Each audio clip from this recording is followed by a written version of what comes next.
Hello, welcome to the Oblivion show. We're live. We did it. Wow, man, that was a bit stressful at the start there.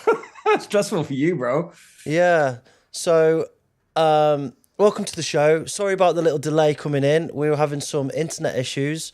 And, always on time, Joe. Always on time. The upload speed is fluctuating. So let me know in the chat if there's any problems. Any problems that you any problems that you experience, keep me posted and I'll do what I can to fix it. But all this said, we are here. Welcome back to the Oblivion show. I'm Joe ET and this is Mr. Dolphin in the house. Hey, how's it going? All good, bro. All good, bro. I've got an album coming out in 2 days. Is it 2 days? I don't know actually. I think it's Friday.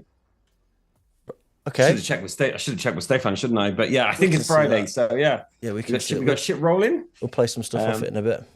Awesome. But yeah, it's been good. It's been good. Had some good gigs. Yeah, we had a good night Friday. Didn't we? That was a lot of fun. I'm still recovering from it a little bit, not gonna lie. Oh yeah. My bathroom light's still recovering from it where you broke it afterwards. I have no idea what you're talking about. Yeah, right. Yeah. Anyway, it's all good. It's all good, man. What have you been up to? Lots of stuff actually. Some stuff that I can't really talk about.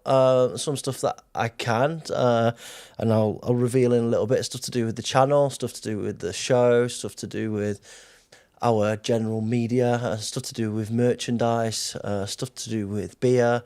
Lots of cool stuff going on actually, and I also got signed to an agency last week. Revolt. Do tell. Which agency, Joe? The Revolt Agency, which used to be called Prospect Agency, but now it's changed. I said I would never join an agency since I was at the North Agency years and years ago. I swore that I was said a lot of stuff. And you still done that as well. Said I was going to stay independent for life, but yeah, I couldn't really. This is what I wanted. So yeah, forward, different outlook and a different. That's man, well deserved. Thanks, man. Thanks very much. Yep.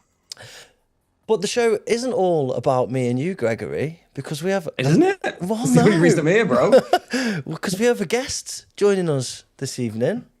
Please tell who. We have got the awesome Maarten Dither. How you doing, buddy? What is up, guys? Oh, he's got the hardcore beer. Yeah, for sure. It's tasting really good. Yeah, I've got one of those. I'm going to open one right now. This is the Show me. Oblivion show yeah. beer. I'm already drinking this new quad damage thing from Hardcore Beer. Looks sick, man. It's a quadruple. That's heavy tackle, and it's really nice actually. But yeah, the Oblivion show one is one of the best ones. I'm glad you like it. Yeah, it's good. It's really good, and I also got the champagne one. Oh yeah, but I'm a bit scared of that one. I'll drink it with you in a bit. I've got one in the fridge cold. Right. We'll drink one together. Okay? I've got my Wonder Beer downstairs to drink. I'll go and grab that in a bit. Yeah, you've got a Wonder Beer and you've got a quad damage. I think I left with you. Yeah, quad damage scares me though. Just the name makes me think of Legs Day. Oh my god! No, it's not as bad as day. What day? Legs Day. Legs Day. Oh yeah. Okay. Yeah. So the quads. Yeah, the quads. Yeah. I gotcha. So Maarten, what have you been up to, man? Oh man, making music, obviously. Doing gigs, planning stuff for the future. Yeah, I mean, just a normal work day, but it was a busy work day, but a good one. Yeah, so all good, but busy and fulfilling, I could say, for sure. You had Masters at the weekend, right? Yeah. I played the official after party, which was at the same location, and it was I opened the after party, so it was at 11, because Massive Hardcore was during the day, so it started at 2, and then it was until 10, and not all the stage, but my stage was then at 10, and then I started at 11, and I played back to back with Furion. It was cool. It was fun. Nice. It was nice atmosphere. I mean, it was like full. So and people were still pretty like active, because also like it wasn't it's not really a graveyard shift. You know what I mean? Because it is an after party, but normally you would play it like at 9 or 10 in the morning. Yeah. But now it was in the evening, so that was pretty cool. Yeah. How do you feel about Masters being in the day? We were talking about it the other day. I'm not sure about daytime. I love day raves. Day raves. Me too, man. Because you're old, man. I love it. Dude, yeah, I do love it. But sorry. I want to be back in bed by 10. Yeah, for sure. 10 in the morning. No, but I do prefer it because, well, for me now, like this Masters, I couldn't really speak because I still had to play in the evening, you know. So I was still at home waiting. But I really hate like at when during the winter when you have like these nighttime festivals, you have to wait until like fucking 5 o'clock in the morning. And obviously normally I can go to sleep, but I don't know, fucking up your sleeping rhythm is it's not nice. Dangerous shit. Yeah. The snake really does bite its own tail eventually. Yeah. I've been there. Yeah. Yeah. And I think a lot of people think, you know, you just kind of like, oh, it's just part of the job, and you know, you kind of stay up and you party all night. It's all really glamorous, but it's hard work, isn't it, man? It is. Especially when you try and stay professional. Yeah, for sure. Yeah, you can't do that like every weekend and party till you get fucked up. And, totally, it just doesn't work. You can, but it just breaks you in the end, and it breaks you in the end. Yeah, it'll catch up, and it'll catch up. Yeah, burnout's legit. How's everybody doing in the chat? What's the situation with the buffering? Is everything okay for you guys? I'm going to give a few shout outs. Dean Devastator in the chat. Easy Dean lad. Marcel Cars. Lars is there. It was nice to meet you at the weekend, Lars. And it was nice to see a lot of you guys from the community Trash Bash at the weekend. Really nice to shake a leg and dance and get down together and have drinks. It was really cool. Kimchi's in the chat. Ant Tones. Mykoz, Incoherent, Easy Bro, Revolt, Antagonist, Cam, hey Cam, hey Cam, Alphonse Le Adam Souk. Hello, is that new name in the chat? How's it going? I nailed that. You should be a French teacher, yeah. Man. I know, right? Luke Gurdon, hey bro, Cementi, Spike Shape, Falling Abyss, Viciouz, Danny Cytosine, Madra, hey man, Andy Clark, all right bro, Nagasaki, Hedvig, Jay, Climb. What's good, everybody? Vonda's in the chat. Who? Vonda? Vonda, yeah. Hey Vonda, do you manufacture Vonda? Yeah. Hey buddy. Awesome. Hey buddy. Hey buddy. Hey buddy. All right, so tonight on the show we have got a shitload of new music. We've got 10 new bloods to fly through. We've got a load of Maarten's music and talking about Maarten and his history and how he abandoned the industrial scene, and everybody's really sad about it. We've also got a really good selection of stuff in the What's Hot, really broad spectrum of music in the What's Hot. In fact, a broad spectrum of music throughout the show tonight. You're going to have breaks, there's kickers, there's industrial, there's up-tempo, there's UK hard, there's everything in tonight. So I'm really looking forward to seeing how people react to it. Before I go any further, I just want to say this show is sponsored by Hardcore Beer, in case you hadn't noticed.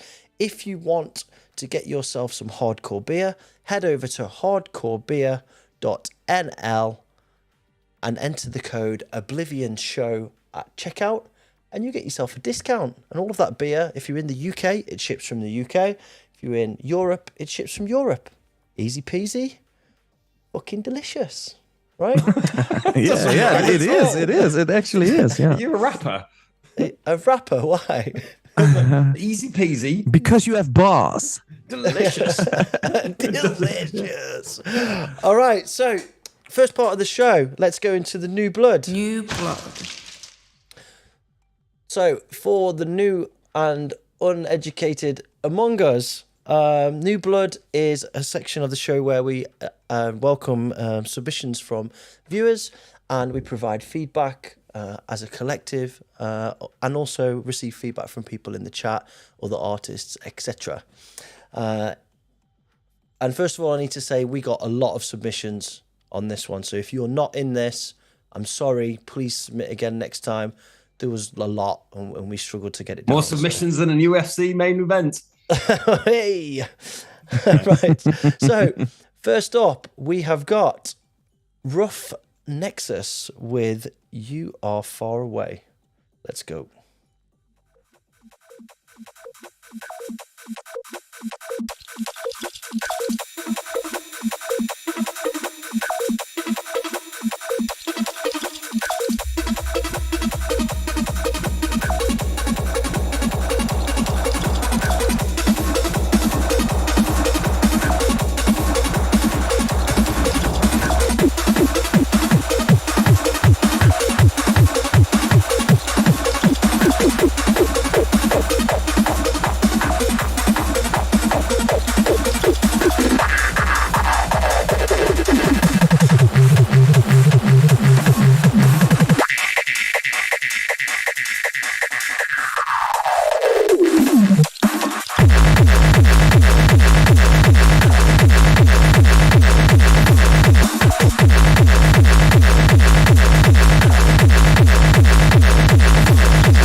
All right. That was RoughNXS. A little bit about RoughNXS, aka Bot Shadow. At the first time, I wanted to come up with something better than an alarm clock like last time. I think last time he was the one with the alarm clock noises in his tune. Right. Yeah. Okay, but I didn't want to force anything without a purpose, so I let the ideas flow freely to create the elements of the track. I've created around 15 mixed master versions, but I really wanted to finish this one for the show. I hope you like the end result. Nice. All right. Yeah. Okay. So he gave like a little bit of a I don't know. He typed a little message with the track, Yeah, that's what that was that I just read out. Cool. Then, yeah. Right. Yeah. Okay. Cool. So Maarten, what do you think? It sounded pretty cool. It became a little bit stale after a while. Mm-hmm. Okay, so I gotta be honest. Like the first of the track cut out because there was something wrong with the music, so I didn't hear anything of the intro. But anyway, we were full on in the drop, I think. And it immediately reminded me a little bit of like Somniac 1 or like Dep Effect. But after a while, I don't know, in the break, I got a little bit of feeling. I don't know. The kicks felt sampled to me. I don't know why, but there's nothing wrong per se with sampled kicks. There is in the hardcore scene, but I don't know. It felt a little bit. I don't know. Too. Yeah, I can't find the English word right now, but I don't know. It had some fun elements, but it definitely needs work. Yeah. I think you're on the money. The kick just sounded a bit too muddy. It didn't have the life of a kind of like a fresh synthesized kick, did it? It didn't have that kind of like the mid and the highs that you kind of want. There were some really good ideas in there. Some really good grooves. Yes, exactly. But like you say, it got a little bit stale on itself because it just needed more variation, more modulation and stuff. There was like big chunks where it felt like the same kick pattern for a chunk and the same kind of synth pattern going on over the top, and there was no switch ups. There was no kind of very audible or noticeable variation in it. Right. But so I thought there were some great ideas. The kick definitely needed some life. It needs I like the feeling of the kick, but it needs a whole new kick in there to really bring it up to modern kind of levels. I think. Agreed. But some really cool ideas. I liked it. What do you think, Joe? Yeah, I liked it, and I echo what you said. It sounded a little bit muddy, and at points a little bit more brightness in the mix down needed to come out.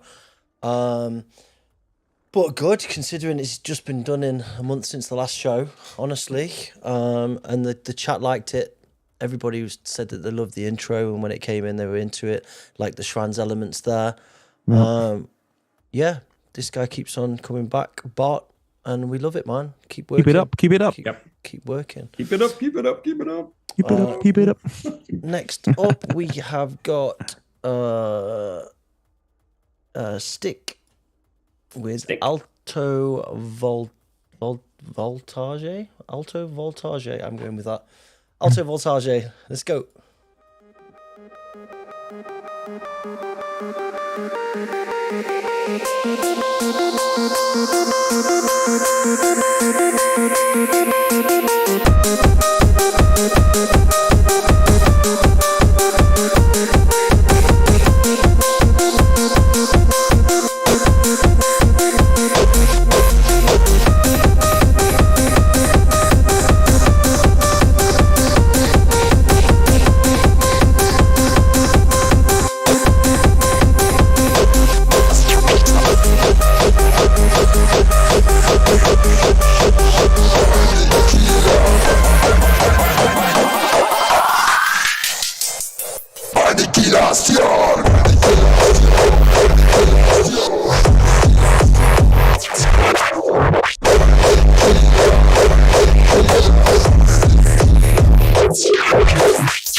All right. All right. So about STIK. STIK is a Colombian DJ. Oh, did we hear producer. something from him last month or the month before? Yeah, like in the last few months. Before. Yeah. Okay. Yeah, indeed. This felt like a different style than we heard last time. Yeah. I thought I heard some Spanish in there too. Colombian DJ producer of hardcore techno of all of its subgenres. He's part of the BTA Core record label, which has already released EPs and participated in a compilation for Terra Bogota. He's presented many DJ sets on international radio shows and in booths of great importance in the Colombian scene, such as Rec, Circuito Futuro, and Radio Berlin. Okay, so, and this is, let me take that off the screen, put this on. This is STIK. What do you think about that one, chaps? Well, I wasn't sure, like in general, I wasn't sure where this track was, like, where it did want to fit in. Like, it sounded like it had hardstyle, raw style kicks. But the starting of the melody, which was funny, the melody reminded me a little bit of, like, the beginning melody reminded me of Mark Acardipane, or like to Myro, like one of his aliases. There was a dun dun dun. And I didn't even mean that part, but like the RP part, I was like, okay, this sounds like this is going to be industrial with a melody, and then he incorporated that. So I was like, okay, he's probably a big fan of Acardipane. Yeah, so I'm not sure where this would fit in, but that could also be a good thing. So like renewing, but mix-wise, I think it's clipping too much. Yeah, especially it's the big kickers were just like it's crushing flappy everything all around the sides. Yeah. Right. And I think I like the melody. It can be, it's pretty catchy, but it could use a lot of work. But yeah.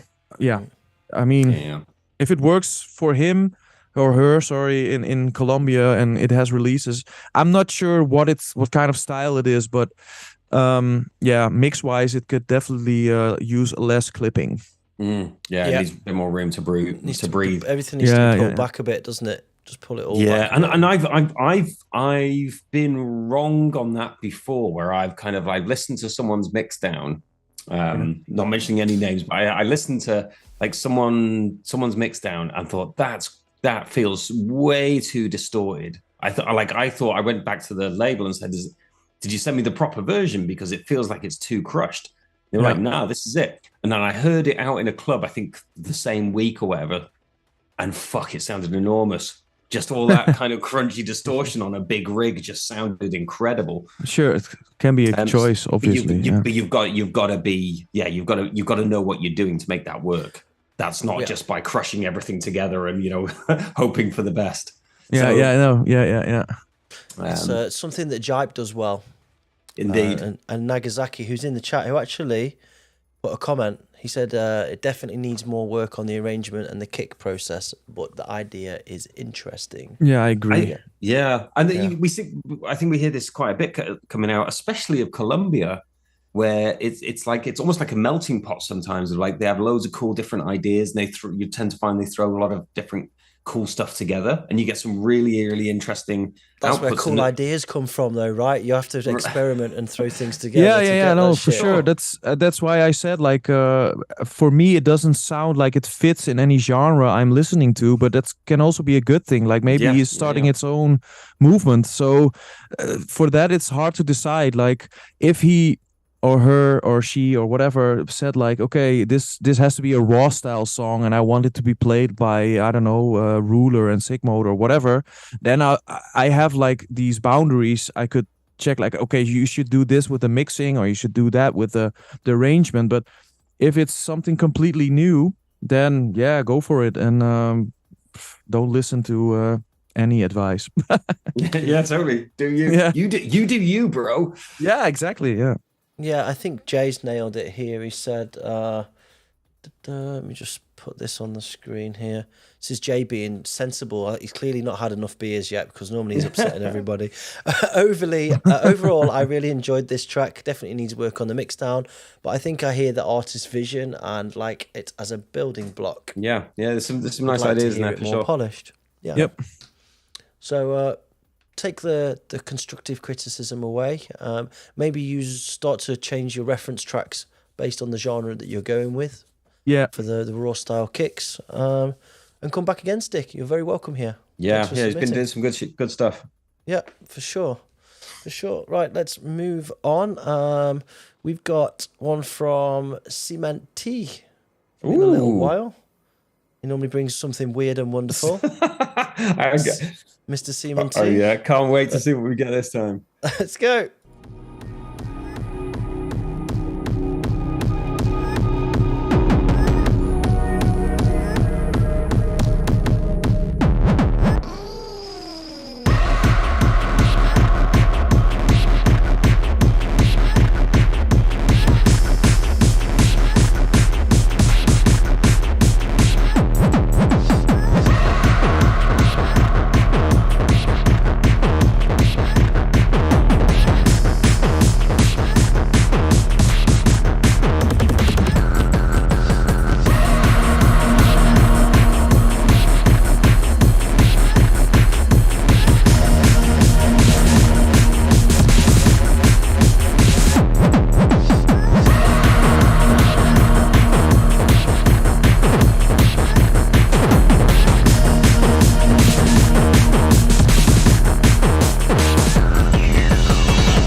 Hey, that was all nice right. and soothing.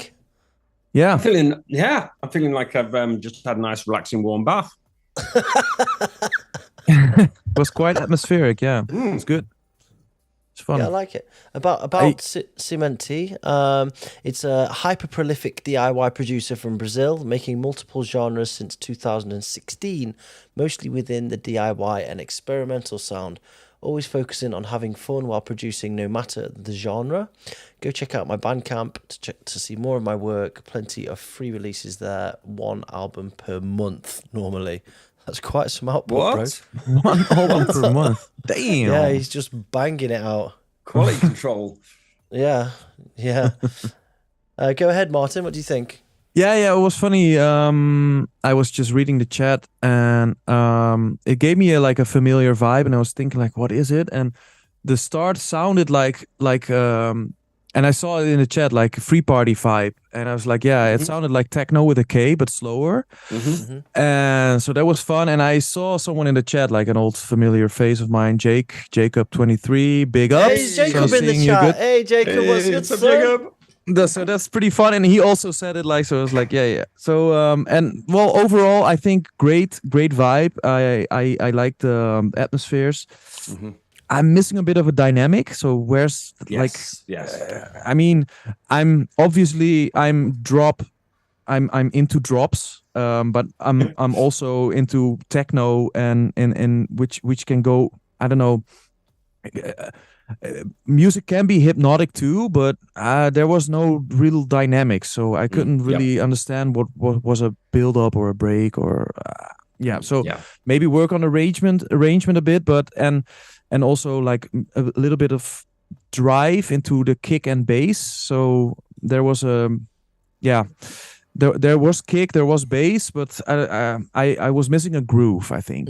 But it would have been overall, nice if great sounds. the kick was a little bit more prominent and actually lead into that hard techno with the K so kind of vibe. That's Almost what I was like going a to say. tribal rhythm with the kick would have been nice to get it going. All the percussion needed a lot more pop, a lot more transient. Yeah, to make it kind of stick out of the mix, because the whole arrangement was very kind of floaty and it was really nice, but you still need your drums to kind of stick out and give you that kind of like, you know, to your point, Maarten, as well, that kind of on a bigger scale as well, you get all the lovely dynamics of the kind of a nice big drop and a kind of, you know, so yeah, it's the same thing, right? We say this every month, like find reference tracks in that kind of like the thing that you're going for, and listen to the guys that do this stuff really well, and compare your mix to their mix and your mix to their mix as you're writing the tune, right? Stay in the right ballpark, and you'll be able to hear straight away, you know, like my drums aren't loud enough, they're not popping out.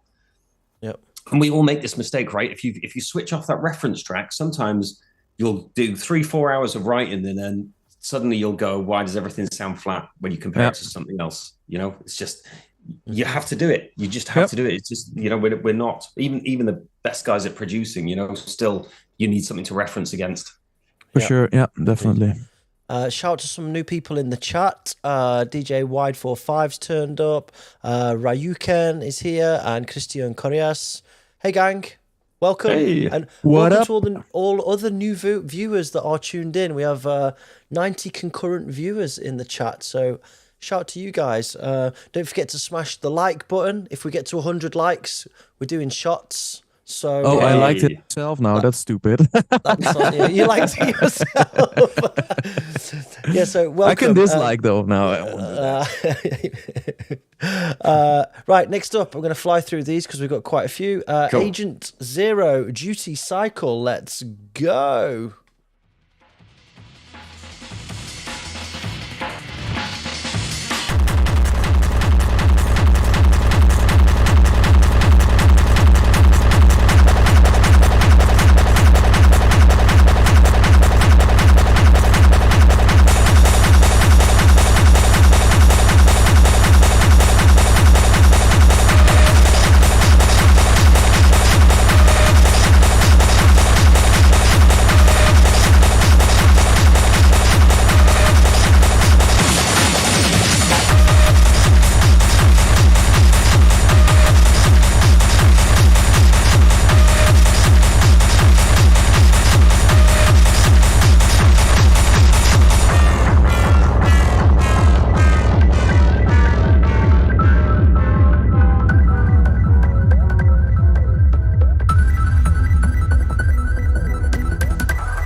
I am loving that.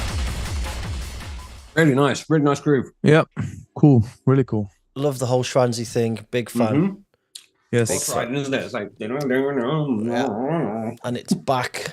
My name is Agent Zero, a detective which is uncovering yet unknown or declassified music and releasing it into the public. I'm from Maastricht, the Netherlands. I got inspired to make my own tracks when I was a kid, listening to the Outside Agency, Ophidian, Enzyme X, and Dither. I became an instant fan when I heard Expanding Limbo and Binary. I even emailed him back then asking for feedback on a draft track of mine, and he responded elaborately, giving feedback which I was very happy with.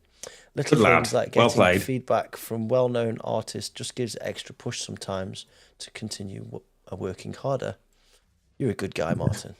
Yeah, well, it's I'm happy. Like I definitely know that I've not responded to every one, but I tried in the beginning for sure. Like during those times for sure. Nowadays it's too hard. But yeah, that's one of the reasons that I started this concept on the show. Is because we get so much music, you don't get the chance to reply to everyone, and you feel guilty about it because they're missing an opportunity. So that's why we have this forum now where we can just do it live in real time, and it's done. So we've had Agent Zero on before, and I've been doing some talks with him, and I'm curious to get a release out because I'm really liking his music actually. What do you think, guys? Yeah, I really like it. It's got a really nice groove. His production is pretty tight. It's coming together really nicely. Yeah. It's like it's nice to listen to. There's nothing that kind of really sticks out and goes where you kind of like that doesn't kind of work or fit. It's just feels good. It's like it's nice vibe. It's nice to listen to. Yeah, same thing. Yeah, for me as well. Like I the only thing I had with the drop was again the dynamic a little bit. Like I think what would help is that maybe he would like filter the sounds in the breakdown, would go into a high pass filter, and then maybe a little bit of silence before the drop to give the drop a little bit more extra power, because dynamic is so important to give like the feeling that there's extra volume on the drop, because now all the sounds are just combining and the kick comes in, and it was a little bit of a letdown, but all in all the sound was really good. The balance of the mix was good, and great stuff for sure. Awesome. I'm getting reports that there's some lag happening. Sorry, the internet connection isn't stable. It's fine for a while, and then there's some periods of lag. It will be fine in the watch back. YouTube normally fixes that, but just bear with it, guys. It will get better. I promise. I'm going to keep rolling, but I think that was fantastic. So thank you, Agent Zero. Keep up the great work, and the chat all loved it too. Awesome. Next up, Defracture. Sunset Rave.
right. So, about Defracture. Defracture is a combination of 2 DJs and producers from Slovakia. We're specialising in hard drum and bass and crossbreed. Project Defracture was started since 1st of January 2022, and we're part of the Zoo-based crew and records team. We would like to know anything from Mr. Dither, Dolphin and Joe ET about our tracks. Defracture Sunset Rave, it's a final track which will see the light this year. Can't tell exactly which label or date. We hope you would like it. It's a classic tempo of hard step or drum and bass with parts from Crossbreed inside, and also we tried to make it memorable with melody. So Gregory, what do you think? So I had a bit of technical difficulties listening to that. Usually when I'm like playing that, I switch it to the stream, but the stream is so far behind that I couldn't really hear it. The song had almost finished by the time we'd got back to it. I did, so I'm going to have another listen to it later. And like, if the guys want me to, I'll give them some direct feedback and stuff when I can have a proper listen. But I couldn't really get too much of that. Other than it just felt like a nice kind of cross-speedy track. It felt a little bit kind of samey in places. But yeah, I'm sorry, Joe. I can't really kind of give a decent feedback on that one. Okay, Maarten, did you get anything? Yeah, I can. Yeah. It's like when you describe the track and what they did, like I definitely could hear like that this like a crossbreed hardcore thingy. So that's nice. Like now I could label it to something like I couldn't with the previous track. So I definitely could hear the crossbreed sound. It was a bit boring at times. Like I missed a breakdown or something. I like the kicks. The kick snare pattern always works. It had this ominous melody thing going on, which was also good. But maybe, I would have liked to hear a little bit more variation, I think. Yeah, that's the thing that I could kind of get from Unlimited sound. So I enjoyed it. I liked the pancake snare, as Kin calls it in the chat. I like the memorable elements, the beeps and the stuff like that. Really, sometimes you hear tracks like this and there's nothing about them that seems memorable at all. But yeah, I like that one. And shout to Kin in the chat, by the way. Hey, all right, Kin. And also, Random DJs just gifted 5 Oblivion Underground memberships. Wow. Nice one, dude. And also shout to Psy909 who became a member, Craigie G who became a member too, and DJ Wide45 with a £1.49 donation. Thanks very much, everybody. I hope the stream's stabilised now. It looks like it has from my end. So sorry again, but it's something to do with my ISP. I can see that it's running at 12 meg up now, so it should be back. If you click on the live thing on YouTube, it'll bring it back up to speed. All right. Next up, we have got Mykoz with Your Mind. Let's go. Let's go.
great. Nice. It was good. Yeah. Yeah. Mykoz. He says, "Yo, here I am with another submission. If anyone doesn't know Mykoz, he's from Belgium. Here I am with another submission. This time it's a 175 drum and bass and hardcore track from an upcoming label in Colombia. I'm gonna murder this name. Philobates Records, led by Ghost Beat. The first release will be in May. It will include tracks of Syndrome, Psycho, Ghost Beat, and Mykoz. It's a side project from Toxic Soul Events. On this project, the main goal is to present the sound of new artists to the Colombian audience. I hope you guys like my submission to the show." Cool. I thought the intro was very long, the drum and bassy bit. We actually cut quite a lot of that, and it got a bit samey, dare I say.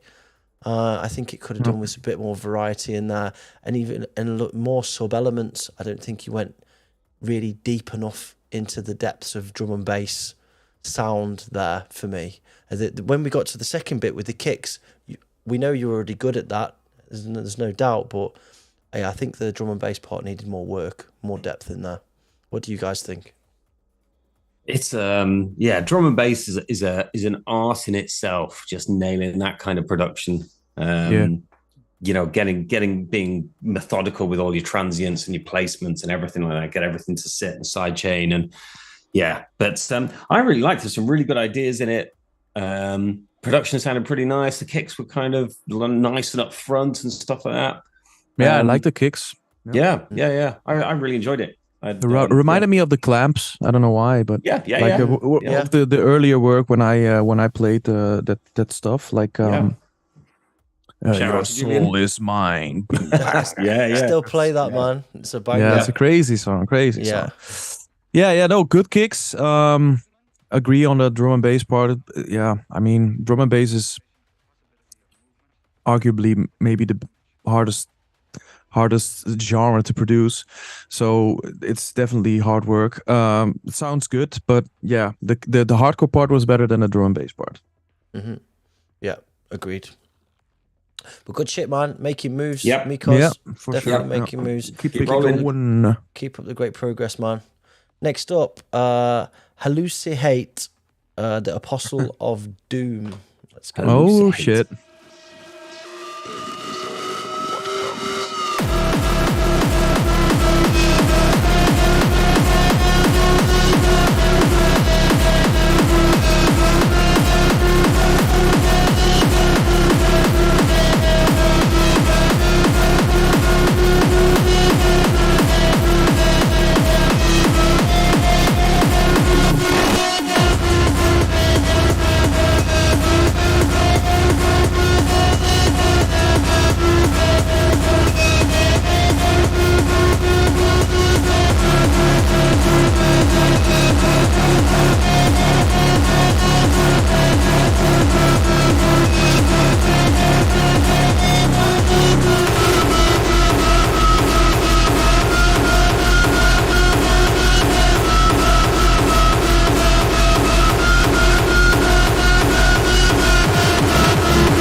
All right.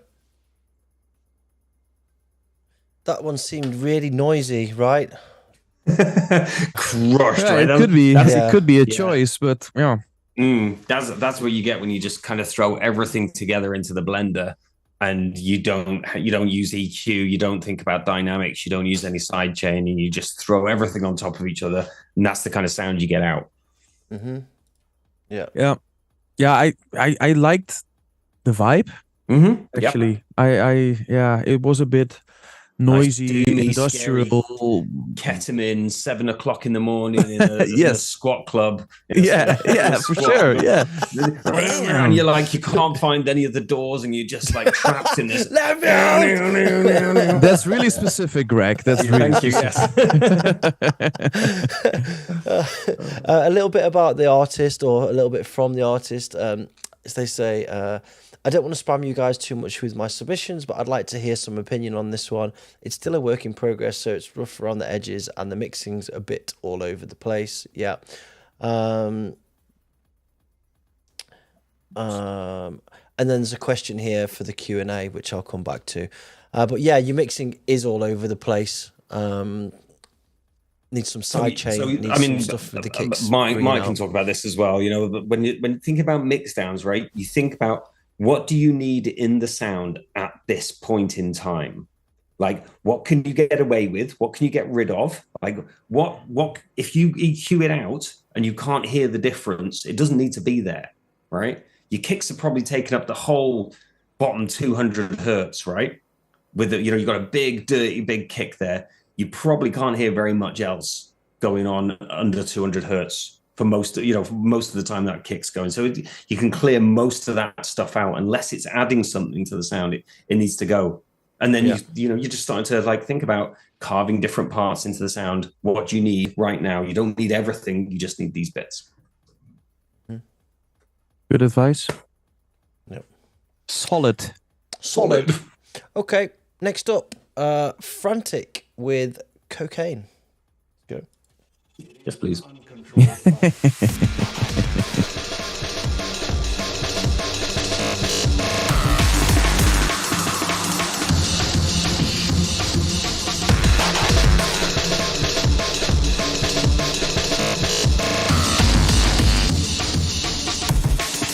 Menacing our society.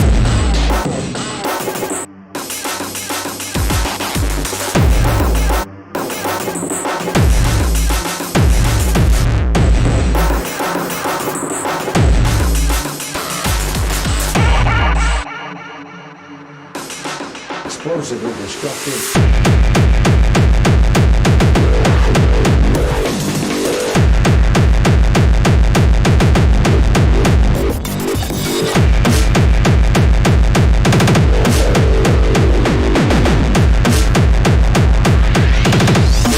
Menacing our society.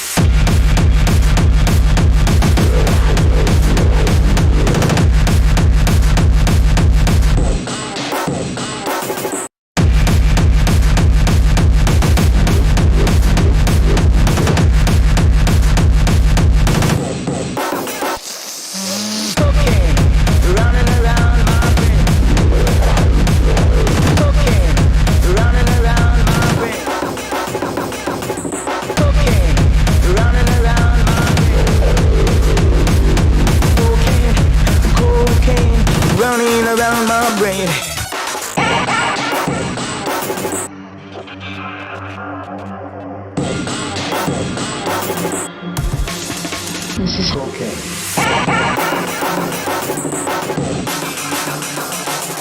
This is what happens to your brain after snorting.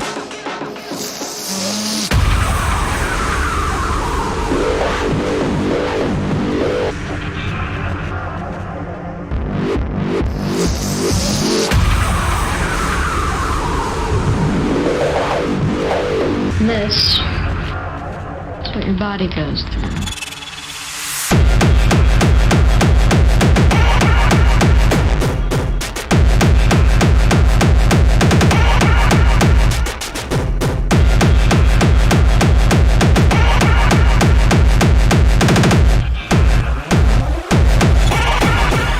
It's not over yet.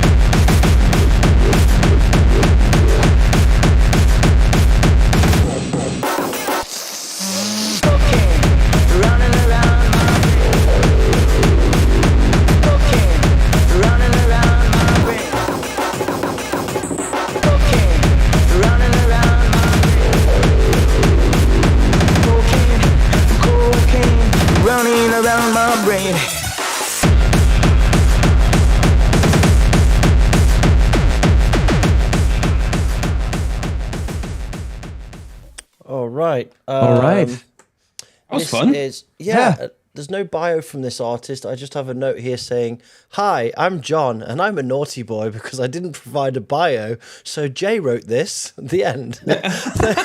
Thanks, Jay. Jay's the co-producer on the show. Thanks, Jay. That was pretty cool, though, right? It sounded a bit like Hellfish. That's totally. Yeah, totally the producer, Hellfish vibes, Luke. Yep. Yeah. Yeah. Yeah, very UK style with the Yep. breaks in there. Loads of fun ideas, loads of breaks, loads of shit going on. Yep. Loads to keep you interested in. There was a couple of great kicks, but then there was one really good kick, and then it kind of felt like it just disappeared a little bit. We switched it to a different kick, and then it kind of everything dropped down a little bit. And yeah, I think just find that consistency in the mix down would be the kind of only bit of advice really I can think of. Yeah, for me, no advice. Actually, I really enjoyed it. Yeah. Totally. Yeah, really good Loads stuff. of energy and stuff. Really, Yeah. Had that- And nice that the vocal- funky the bit in vo- the air and Yeah, the funky flow, like the groove with the vocal, like I got cocaine running around. Yeah, I Yeah. love it. No. yep, golf clap. Well played, sir. Golf club. Next up, I'm going to fly through these. They've got two more, I think. I've got a little bit more than usual, but I'm going. Masamune, hands up. Let's go.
Interesting. Yeah. bits about the artist, Masamune. Dear Oblivion Underground crew, it's very formal. I just wanted to say thank you for featuring my tune, Play That Shit, on your live stream last time. I just saw it late a little week ago and I was excited to see. I appreciate all the criticism from Joe ET, Stormtrooper and Dolphin, as well as the comments from the followers of your community. The track was indeed an experimental one, and I will return to the drawing board. But that aside, I'll get to the point. Here's a look. Here's a link to another track that I'd like to submit to the New Blood. If you're interested in playing for your audience, this one is called Hands Up. I thought it was pretty cool. It's nice, interesting in there. Yeah. Interesting for sure, yeah. I like the snare. It was a good snare, yeah. Yeah. Really punched through the mix, and there's some nice dynamics in there. The kicks, and kicks were very punchy, and the snares were definitely... and the melody, like with the orchestral stuff, the violins and strings, and that breakdown was way too long though. With just rolling along. It needed more going on in that. Take it up, bring it back down, do whatever you want, but it's it just switched to like a dry drop, which that works all the time, like again with the dynamics. I'm a dynamic nerd, but it works so like less is more, like if you create a breakdown with a lot of elements and melody elements and just drop with nothing but kick and snare, it creates volume. I don't know. Yes. It's just less is more. But the cool elements all together, sounding good. The samples you use or whatever plugin you use sounds good, but arrangement wise could use some work, I think. Yeah. Some feedback from the chat. Butterfist saying that the string is dragging. Need to play with the attack settings in the VST or do timing edits if it's a sample. Solid feedback. Incoherent says, I think maybe the synths could be pulled back a bit and the kicks drums louder, but cool track. We had Embryonic says interesting timing of the drums. Yeah, I think that was one of its definite positives, was the drum edits and the patterns in there. Yeah. Sure. Antagonist says interesting kick somewhere between industrial and up-tempo in my ears. And Lars said gated industrial, and it reminds him of Bad Luck. Yeah, I think that's a fair comment too. But cool stuff. Very interesting. Yeah, for sure. One last track tonight. I think this one is from your fan base, Maarten. Oh, here we go. My new V-Dusk. fan base, probably. Yeah, maybe. We'll see. V-Dusk, Max. Let's hear it.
Well, All right. that split the chat, didn't it?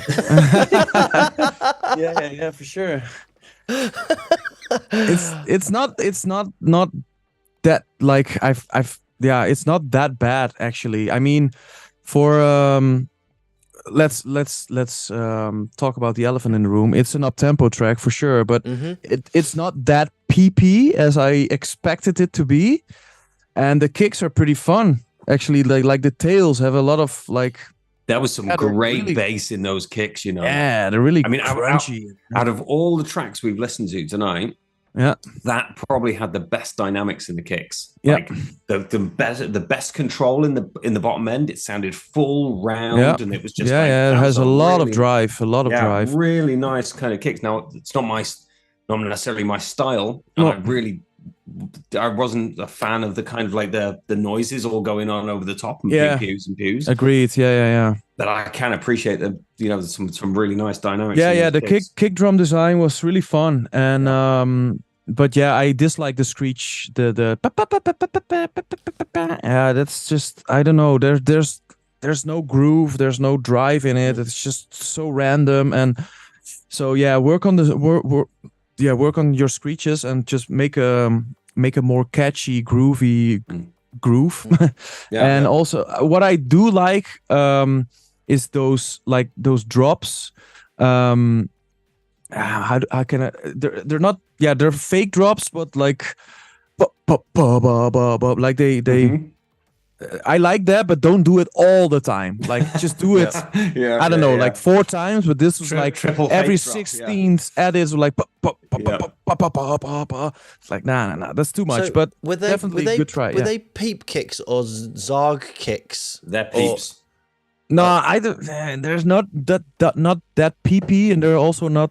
Yeah, more Zagi than PP. We can have a whole. So I played over in Toulouse. Was it last weekend before last? With who was over there? There was Little Texas and Crowd X and Surrender. Right. Yeah. And everyone was talking about Zarg kicks. Yeah. That's the new stuff. Totally, that's the thing that everybody's talking about now. So I was like, okay, tell me all about this. I'm kind of interested how you make these things. Yeah. Kind of, found out the basics, got some ideas, stuff like that. Came home and just tried to make Zarg kicks for a week, which was really fun. You don't have to make all the kind of really screechy, resonant-y stuff, but you take the same ideas, the same principles of how you kind of like take that little sections and loop them and create these kind of really interesting tones and stuff, and then when you can make this kind of industrial stuff out of it as well if you put enough. For sure. I think they're basically what I understand it's like Zarg kicks are like up-tempo kicks created by hardstyle guys or girls, like hardstyle acts. So they're like up-tempo kicks at 160 or 155, and there's no punch. Like there's only the tail, so it's like. So the punch crazy. Comes from the EQing, and that's what I found really fascinating about it. Is that you kind of got these? It's the same EQ, compressor EQ, or EQ, distortion EQ. Yeah. But what you're trying to do is find that really nice frequency that when you're smashing it into the compressor, it kind of creates this fake punch. Yeah. And it's really interesting. Yeah, for sure. Without having to layer it or do any of this stuff, you kind of you can do it with like a sine wave or a saw wave and just just peak the EQ and a filter, and it creates a transient almost like crazy. Yeah. It was fun. It's fun. So it's fun. It needs some work, but the kicks were pretty good. Yeah, not gonna lie. A little bit about the artist very quickly. V-Dusk, hello all. My name is Virgil. I come from the east of France. I've been producing up-tempo hardcore for 3 years. I released several singles on Total Hate, Extinction, Bounce Back, and Hardcore Riot. My inspirations are Cryogenic, Dimitri K, Lunacorp, Trespassed, Anger Azam, and my next EP, Judge Me, will be released soon on Bounce Back Record. Right? Well, cool. Keep enjoying yourself, man. Sounds like you're having fun. For sure. That's the main thing. Yep. And everyone's got different tastes, so do you, bro. Yep. Do you. All right, one last track for the New Blood, and then we are into interview time. This is Viciouz, who's been quiet lately, and he's back with Bloodshed. Let's go.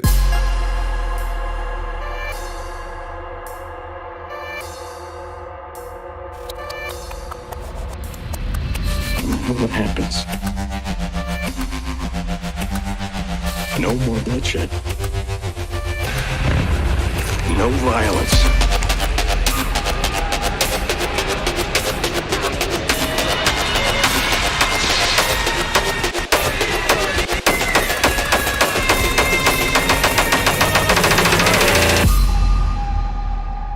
Whatever, man.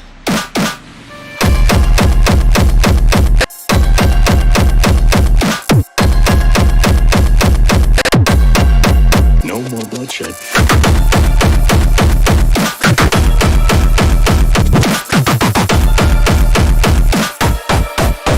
What happens?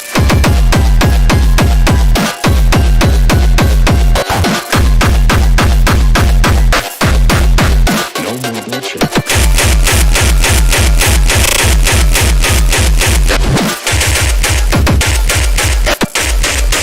No more bloodshed.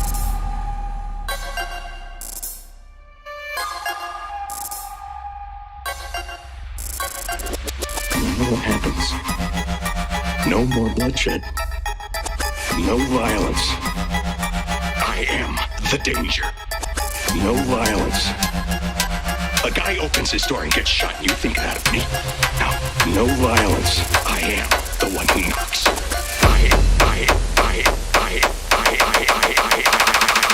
I am the danger.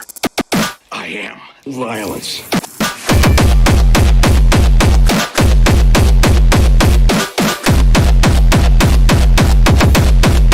Danger.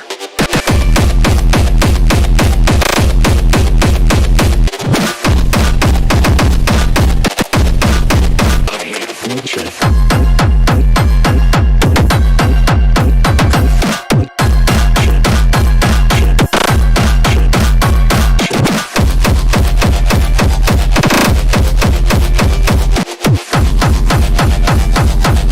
No more bloodshed, no violence.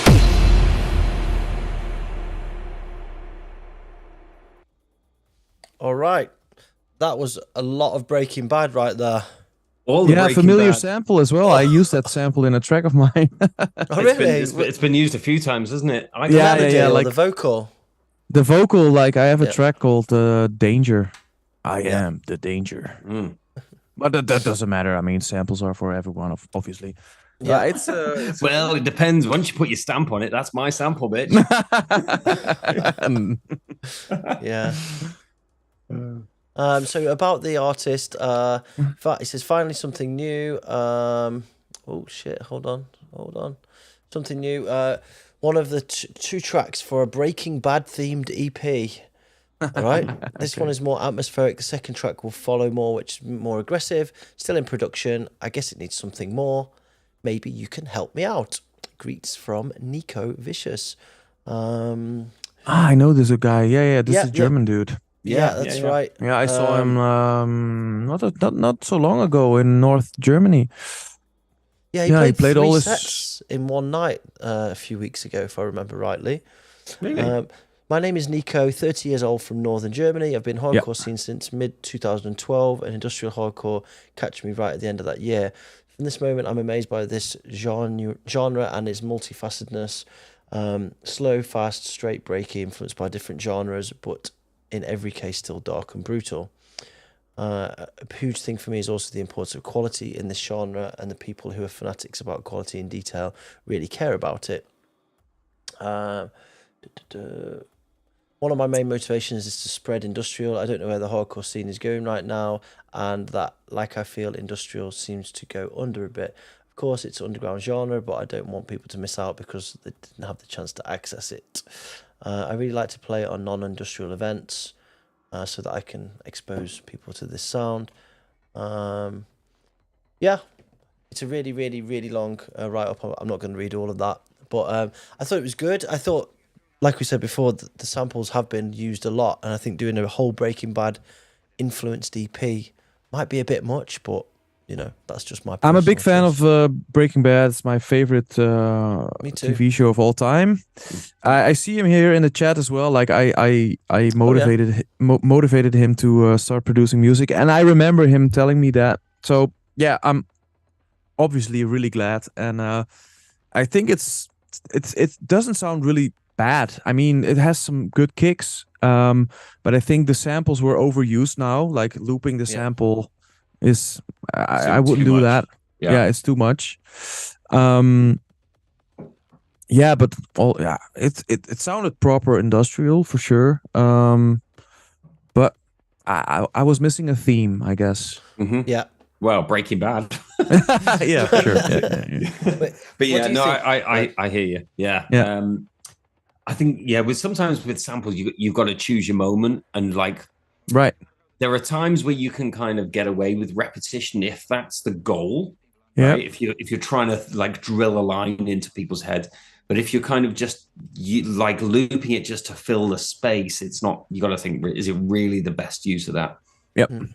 Yep. As well, the volume on the samples was quite quiet, and I think a lot of people make this mistake. They set the samples too far back. You just smack a big fucking OTT on it and pull it right to the front. Yeah. People need to hear it, and it's also it's a mistake people make because you get used to the sound and you just lower it. Yep. But the people who are listening it for the first time are like, What is he saying? What did he say? Yeah. And that's a common mistake. You just if you think it's loud enough, just put 3 dB, like 3 dB up, and because the people that really care about their samples and what they're doing and how people can hear them. Me and Steph were actually talking about this last week, and he was telling me that Frank ID on one of his tracks had a sample and it kind of ended in a T sound, but it kind of drifted off, so you couldn't really hear it.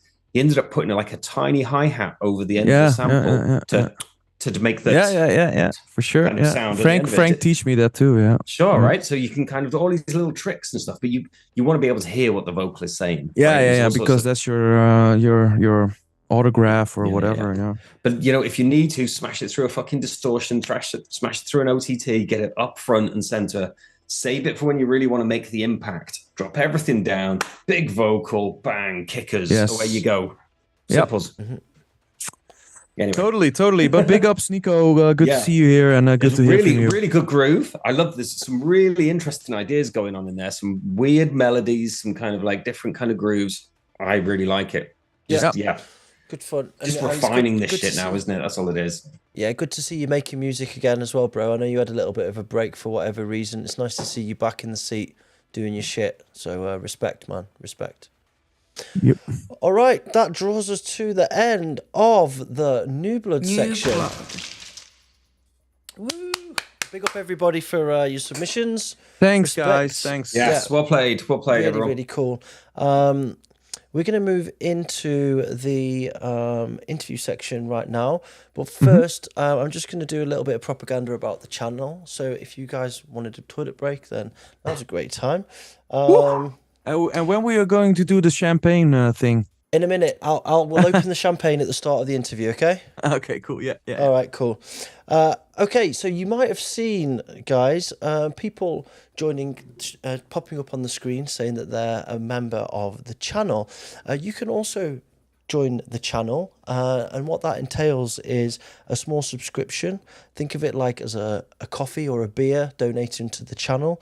And for that subscription, we offer you some rewards in return. So there's 3 levels of subscription: community tier 1, 2 and 3. Community tier 1 starts at $1.99 per month. It gives you the loyalty badges next to your name in the chat. You'll see the people in the chat who have got a green name with a badge next to them, and your badge changes colour the longer that you are a member on the channel. So you can see some people have got red and some people have got yellow in the chat. That's because they've been members for a long time. You also get access to all of these sick emojis in the chat, which we're adding all the time. And also you get 5% discount at oblivionunderground.com for any merch, records or anything like that. And you get shout outs because we can see your name easier in the chat. and you get access to the community too. Also, you get exclusive ranks and access in our Discord channel. Tier 2, you get all of the things that we discussed there in Tier 1, but you also get free Oblivion Underground digital releases. So when the releases come out, you get a link with a code to our Bandcamp and you get to go and download it for free. And you get notifications for our merchandise drops and members-only live chats when we do them. After the show, sometimes we have members-only live chats, and there's some other plans coming up for that too. But yeah, if you're a regular Oblivion Underground supporter and you're buying the merch and you're buying the releases, this really is worthwhile because you're going to spend that money anyway. So yeah, it's worthwhile getting on board with it. Tier 3, this is like our God tier mode.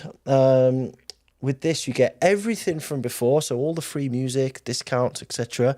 But you also get vouchers every month for Oblivion Underground and Hardcore beer. So we give away like enough to go and buy a few beers, a 4-pack or 20% off, or it changes all the time, either Hardcore beer or Oblivion Underground. You also get access and added to the Oblivion promo list.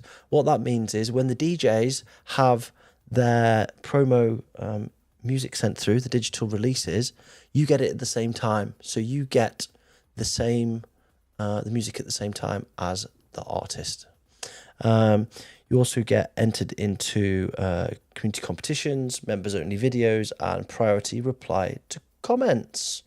So yeah, if you're not already a member, that would be great. If you wanted to be a member, it really helps us bring new stuff onto the channel, look after our guests, improve our equipment, our streams, etc. And we really appreciate it. Also, if you don't want to do it, you don't have to. It's fine. The stream will always be free for everybody. This is just if you're feeling like you want to contribute a little more. That's it. So I'm back. So a little bit of news about the channel. We've got some new content coming. I can't say too much right now because there's going to be an announcement, but as you're all probably aware, Prospect Radio's finished, and some of the people who are making content for that will be coming over to our channel. So yeah, some cool and interesting stuff to be announced real soon. I need to get it all finished off before that.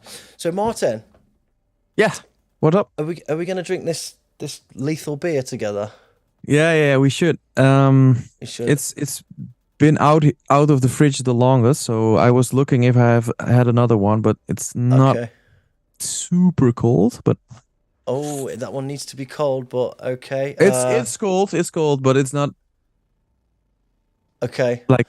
I'll well, wait for Greg to come back before I go and get mine, or else you just end up sat here on your own.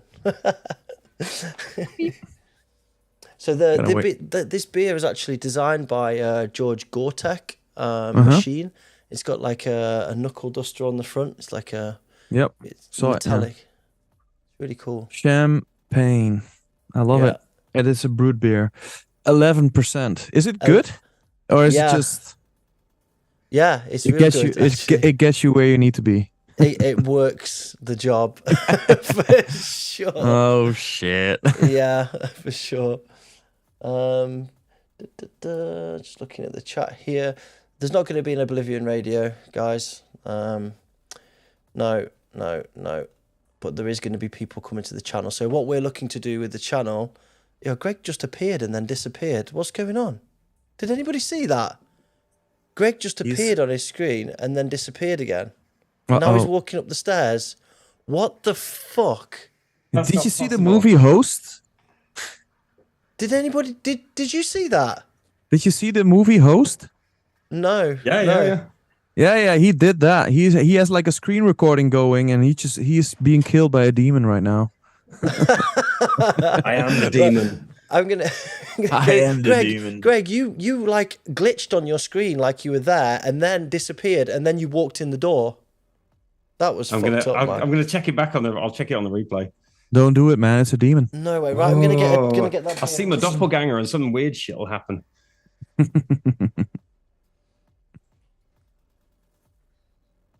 Yeah, no, Simon Pegg.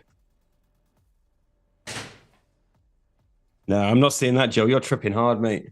It definitely happened, bro. Somebody else in the chat saw it too. I want what you're having. Right, okay. I'm opening this beer, Maarten.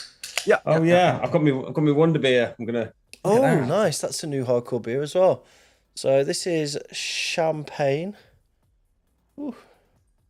Go. There we go. It's 11%, right? 11% brute champagne beer. Yeah. This better not be 11%. I've got to be up at 6 o'clock in the morning. No, that's at 8% what you've got there, Greg, I think. Oh, Good. that's heavy, bro. Yeah. That's heavy. It's definitely my least favorite of the year. It gets better the further if you drink it. Yes, Lars in the chat saying Wunderbeer of the Wunderbar. Yep, Hardcore Beer did a Wunderbeer, which is for sale at the Wunderbar and Worm venue in Rotterdam. Go and enjoy it, man. Rotterdam. Right, so we are on to the interview section, and this section is all about Maarten. Oh, shit. So what we normally do, and I think it's a pretty good formula. What we normally do here is we try to take it all the way back, right? We try to go all the way back to how you got into music. Yeah. And then we work all the way up with music to where we are on current day. So Cool. I guess it's over to you. How did your journey start into music? That's a long time ago, man. I'm 35 almost, and I think I started when I was 15, maybe 14. I don't know. It gets blurry after a long time, but what I do remember is that I always loved music. Like I'm bringing music to school and on Discman, and starting to listen to hardcore through my sister, who was into hardcore. And then I got like CDs from her, and I burnt my own CDs, like Hardcore to the Bone and stuff like that. And I remember going on like a holiday in Spain with one of my friends, and I saw this DJ playing vinyl, and I was like, what? Is this still a thing? 20 years ago, I thought, is this still a thing? And so yeah, I fell in love with the art of vinyl, and I bought 2 decks, and I went to the record shop and spent all my money on records and just like practicing. And after a while, my sister was at that moment on like full on in the hardcore scene, and she was like, yeah, do you want to play at a hardcore party? And I was like 15 or 16, I think. I was like, what the hell? And yeah, it's an illegal party at a motor club, but yeah, you can play at 8 o'clock in the morning. I was like, fuck yeah, I'm down. and I wasn't doing drugs at that moment in time, and I was still living at my mom's, and she was like, yeah, I'll pick you up at night, just go to sleep and I'll pick you up. So she picked me up at like 5 or 6, and we went there, and it was at a motor club, so shady people, but also a lot of fans of obviously of the music. And there was like these cheap ass vinyl like record players, and I did my set, and I loved it. I was super nervous, but I loved it. And I remember one of the local DJs from Groningen, the north of the Netherlands, yeah, was watching me, and I saw him watching me, and he was like 10 years, 15 years older than me, and I was a fan of him. Like I was a fan of a local DJ from Groningen. So yeah, can you imagine? And he was coming to me after the rave, and he was like, dude, you play awesome. And I was starstruck by a local DJ, again, a local DJ from Groningen. So yeah, that was a little bit the start, and afterwards we came in contact, like me and the local DJ, and also other locals from Groningen, and they got me a little bit into the scene.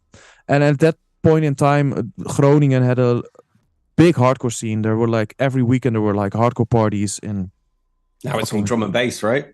Yeah, well, yeah. Before that, even of course with the noisier stuff, but like the hardcore scene was so. Like in every club and every bar there was hardcore, and I played every weekend. And wow, Before I got my driver's license, my sister brought me to all my gigs. Then I got my driver's license and I drove until I think my 18th or 19th.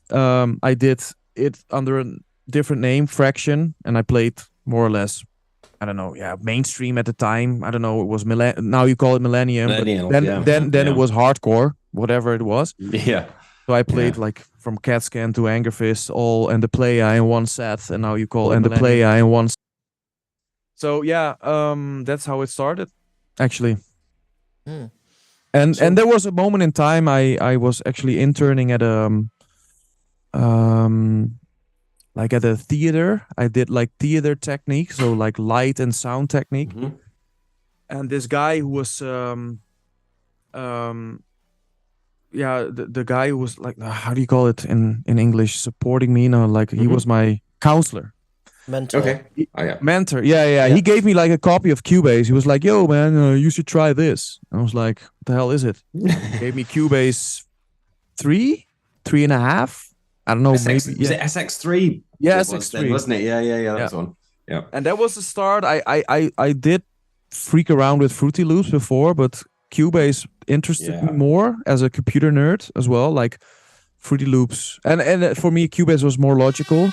And that was the start of also producing. So yeah, that's it. That's big on the Cubase crew. Yeah. And so, what tracks were your kind of early inspirations then? What were you banging then? What was your jam? Like my first record, I remember my first record was the Playa Weird Shit. I think it was Weird. Yeah, shout out to Jim, bro. He's one of the best. One of the best, maybe the best. It was Weird Shit. It had Weird Shit on it and Clit Commander and Bounce. Cool track, I think 3 tracks. Yeah, and Clit Commander still holds up to this day. Like is it industrial? Is it hard raw style? Man, it's a crazy track. So that was inspiration back then, and obviously Anger Fist and the Italian stuff like Tommy Knocker and the Fighters. But like, because I was still in puberty, still young, still rebelling, I came in contact with obviously the darker stuff, and that it was like a split in time. Like I was so done with mainstream hardcore. Also, the mainstream hardcore changed a lot, like in the late 2000s, like 2008 to 2010. It became so melodic, and I was more into. I became rebellious, and I was like, "Fuck! I hate what everybody loves. I love what I love, and I'm punk." And then I got into industrial hardcore, and so I said goodbye to mainstream or millennium, whatever it was called. I said goodbye to hardcore, and I went straight into Mindustries, the Outside Agency, and in all the UK stuff like Hellfish, Producer, and yeah. So that's changed, and I also changed my name to Dither because Dither was noise, and I made it weird stuff. What was it originally then? Your name? It was Fraction. So that was my first DJ name, and I never produced under that name, but I did. I made a few songs, I guess. I still have them here, maybe, but after then I decided that, okay, I want a serious project, and I want to make weird stuff and industrial stuff, and I'm gonna call myself Dither because Dither is noise, and well, yeah. Good name, really good name. Yeah, thanks. So how long was it before you got to the point where you were confident in the music that you were making to actually start sending it out to labels and stuff like that? Ooh, I don't know. It's hard. I think I'm not even sure. Like when back in the day, like when I started Dither, I also still did so much other music. Like I did hip hop beats, and I had friends coming over during the week or during the weekends and just smoking joints, drinking beers, and just writing songs, like hip hop songs.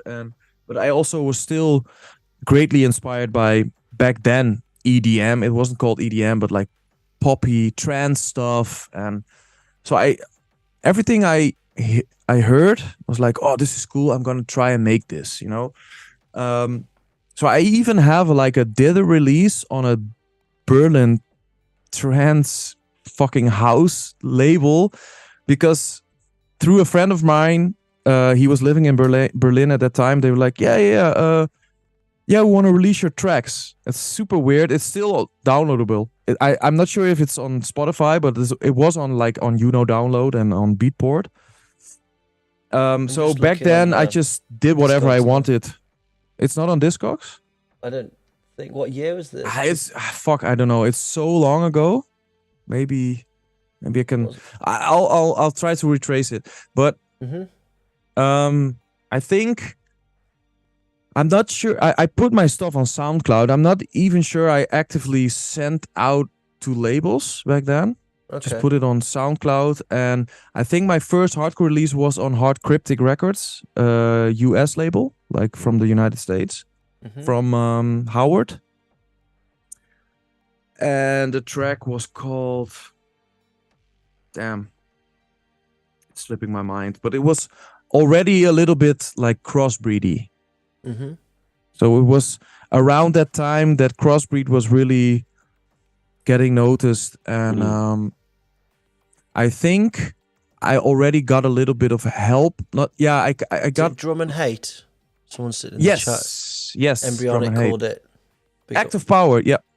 There you go. Fans in the chat all over it. They know more awesome. than you. Yeah. Shout out to Embryonic. Awesome. Thank you. Yeah. So that was one of my first, and I already got a little bit of help from ID Frank from the outside agency, because, and this was like big shout outs to my friends, because this was one of those moments, and it was really helpful. So we had like this party in Groningen. I think it was an Enzyme party. So it was together with the Enzyme label, and they had the main stage with Oblivion and Nosferatu and Demian, and there was like a second stage with the outside agency and a lot of locals and a few other headliners. And I remember I had to play there and the outside agency, and I was a big fan of the outside agency. And what happened was my friends just went to Frank, like, dude, you gotta check out Dither. He's sick. Okay. You gotta check him out. But like 15 people went to Frank. Like, and Frank was like, holy fuck, okay, I'm gonna check him out. And I saw him like looking at my set, like at my DJ set from a icon. I was like, oh my god, Frank is looking. Oh my god, Frank is looking. And I remember afterwards, Frank came to me and was like, dude, that's fucking sick, man. You can play. And did you play your own songs? Like, yeah, I played my own songs. Like, yeah, send them over.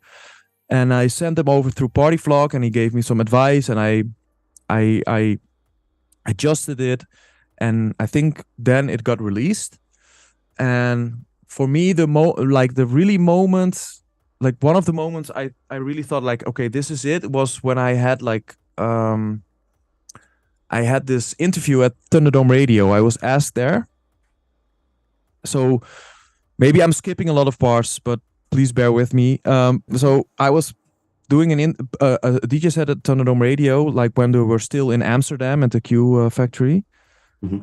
And I was playing there with Sietse was MCing, like the Mouth of Madness and MC Justice. And I was doing my set and getting interviewed and super nervous. And then, what's his name? MC Justice.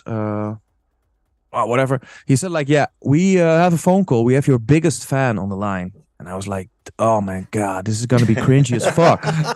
It's gonna be so cringy. But whatever. I have to do it. And I answered the phone, and it was Frank. Wow. He was listening to the set, and he was like, yo, dude, really great going. Super proud of you. We met at the Enzyme party I don't know if it was months or years, whatever, but he was still eyeing me from that moment on. And he was like, yeah, man, I really love what you're doing. Here's my phone number. So I got the phone number of Frank, and well, I think the rest is history. I think that's how it started. Yeah. I texted Frank, and we came in contact, and he helped me. I released Binary on Industrial Strength. He helped me with mastering and. Yeah, I think Frank, and a few other guys of the same kind of Ike are unsung heroes in many ways. I mean, they are sung heroes because he's ID, he's Ghost in the Machine, he's the outside agency. That's the front part that's projected to the public, but people don't realise the amount of work that he does in the background too, helping with mastering, engineering, helping people develop, mentoring. Sure, like he said, help me. Yeah. You know, I know a bunch of people, Steph, and a bunch of people that have. Yeah, man. Yeah, and he's making lineups as well for the bigger festivals in Holland. He still books a lot of industrial guys for for the bigger festivals in Holland. So big ups to Frank. Big loves to Frank. Great so guy. Much. Awesome. So I guess we get to like first early releases, and I've got some music here from you to play. But the music I've got starts in like 2011, like your early agnostic stuff, I totally like when I'm telling this story and coming across the hard cryptic stuff, I could definitely send you that, but I forget. And now I'm telling you the story, and I was like, oh shit, I should have sent that to you, but yeah. If someone wants to send me, actually, it's probably on YouTube, right? What, the hard cryptic one? Yeah. Act of... Fuck, I forgot again. Act of what? Act of hate. Act of power. Yeah. Act of power. Did the act of power. See if we can get this. Yeah, I got it. See if the quality is good. 1 second. Let me just do this. We have the power.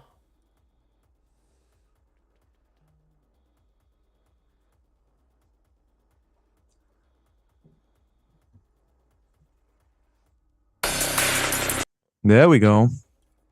Yeah, it's playing. Okay. So this is Dither, Act of Power. I don't know what the quality is going to be like on this, but I'm playing it.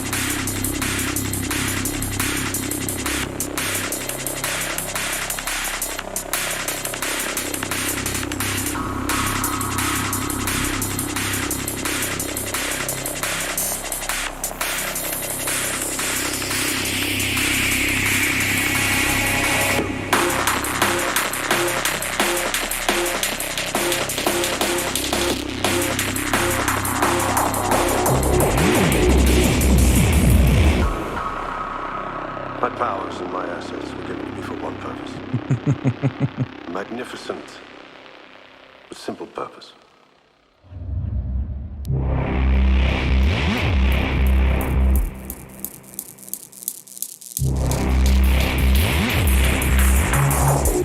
I wouldn't do that if I were you.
So a little blast from the past, 2010, I think. I don't remember. Sorry. Yeah, it's not. That one's not on Discogs. Well, although I could see, interestingly enough. But yeah, there it is for reference. So yeah, I laughed because I heard the vocal sample and I was like, damn, we just spoke. Greg and I just spoke about it. Right, just turn that fucker up. Yeah. Well, we'll allow it. It was 13 years ago, bro. Yeah. And I'm now doubting that it was this track that I sent to Frank, but I mean, it was this period of time. Yeah, for sure. Yeah. Yeah. So had you already started at this point to do? I think you went to college for media and something like that. Were you already doing that in parallel at this point then? Yeah. It was around that time, and I think the Thunderdome interview was around the time I graduated sound design. So I did like four years sound design, and after that I did how do you call that? Academic for pop culture. So that's like a higher education, but it's also not as specific as sound design. It's they teach you more like the business side of things, and not like the it sounds too random, but the business side of things, but more like how you do projects and how you can. So at this school, they have like people who do graphic arts, but also who promote parties, but also people who just can make from nothing something. And they just, if they can make a project out of it and earn money with it, you're welcome at the school. So it was fun experience to learn more like, okay, how can I make a business out of music? So do you find that that's stood you well for the rest of your career, for understanding how everything fits together from an artist point of view and from a businessman point of view then? Yeah, well, yes and no. I mean, the school did, it sounds weird, but they didn't learn so much. I mean, I didn't learn so much of the study, but what was most powerful was that I got so much time to do stuff. So I only had 1 day a week. 1 day a week I had class. And I had to present where I was going with stuff. Like what was I doing? And you had to present a project. So, okay, I want to do an album or I want to do an EP. So you present that at the beginning of the semester. So like, I'm going to do an EP and I want it to sound like this and that. And they say like, okay, have fun. And then after 8 weeks, you come back and then you present it. And within those 8 weeks, you only had to go to school 1 day a week. So all the other days, I just sat home making music and smoking joints and drinking beers and get fucked up with friends. And just get student loans, and it was super stupid, maybe. But in hindsight, during that moment of time, I made those 10,000 hours you hear about. Like I made the hours. I just made fucking music all day long. Yeah, and that's what nobody it takes, right? Yeah. That's what it takes. Like if someone comes to me, it's like, what's your advice? What should I do? It's like, put in those fucking hours. Just go. And when you get older, it's harder because you have to work. But back then, I just did nothing else but just fucking jerk off, smoke joints, and make music. And I got good at it. Yeah. And the music. Which one? And the music and jerking off. Yeah. All at the same time. Yeah, exactly. But it's the same with anything, right? You've just got to put the grind in. You can't just expect to go click. You've got to grind, man. You got to grind, put in your groundwork, and you get there eventually. Just keep that trajectory like this, and you'll get there. That's just the way it goes. Exactly. So that's what the and obviously they teach me other stuff. Also working in a project, like nowadays when I do a single or a album or an EP, I sit down and I plan it out, and I write it down and I present it to people around me. Obviously, they teach me that, but what I got most of it is the time. Yeah. the time. Awesome. All right. Sweet. So we're kind of up to 2011, and I've got a couple of tracks here from 2011. We've got Half Measures on Agnostic. Yeah. And They Deserve It on Necrologic. Agnostic obviously being the sub-label of Necrologic. Shout out to Davey, homeboy. Yeah, shout out. Oh yeah, he was around on Friday, wasn't he? Yeah, man, I had a good chat with him. It's been a while, like been a minute since I've seen him. I gave him his first booking in the UK, and we were reminiscing. And I respect the way that he's changed his position in the scene since becoming a dad, and he's kind of working on the WeTweak stuff and all that. He's a clever guy, and he's got a lot of input and influence. A lot of love for Dave. Yeah, big up. Yeah, man. he was a first-time supporter as well. Like you said, like the They Deserve It. I remember there was one of those breakthrough moments, as you call it. I think I got tagged, or someone told me, like, dude, Ignian System and Homeboy played your track at Prospect. I was like, what? Nice. And I played it on YouTube. It's still on YouTube, and they played They Deserve It. And that's when Davey contacted me. Yeah, and props to Davey as well. Sorry, he's also part of the whole Necrologic thing at the start. So yeah, big ups. Let's play it anyway. Yeah. Let's play They Deserve It. Topical. Let's do it. Let's go.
I was on Yeah, mute. yeah. Yeah, Well, nice. I liked it. I liked it a lot, and I used to play it a lot back in the day.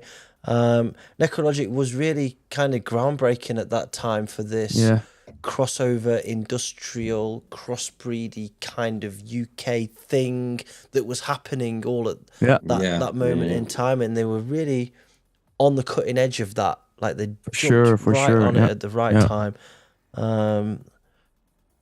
Cool artwork, and just Yeah, great big, stuff. big respect for those guys. And so, how did your first interactions with those guys go? That you said that they were playing your shit, and then you contacted them, and then I think it was through Skype actually. That back then was you have Skype, and Yeah. then they I don't know what the first contact then was. I think SoundCloud. Yeah, probably SoundCloud was like, yeah, do you have Skype? Let's chat on there. And I talked with Davey, like Ignian System, and Dave, Homeboy, and you had Nico did the artwork, and Low Roller obviously was also back then was involved.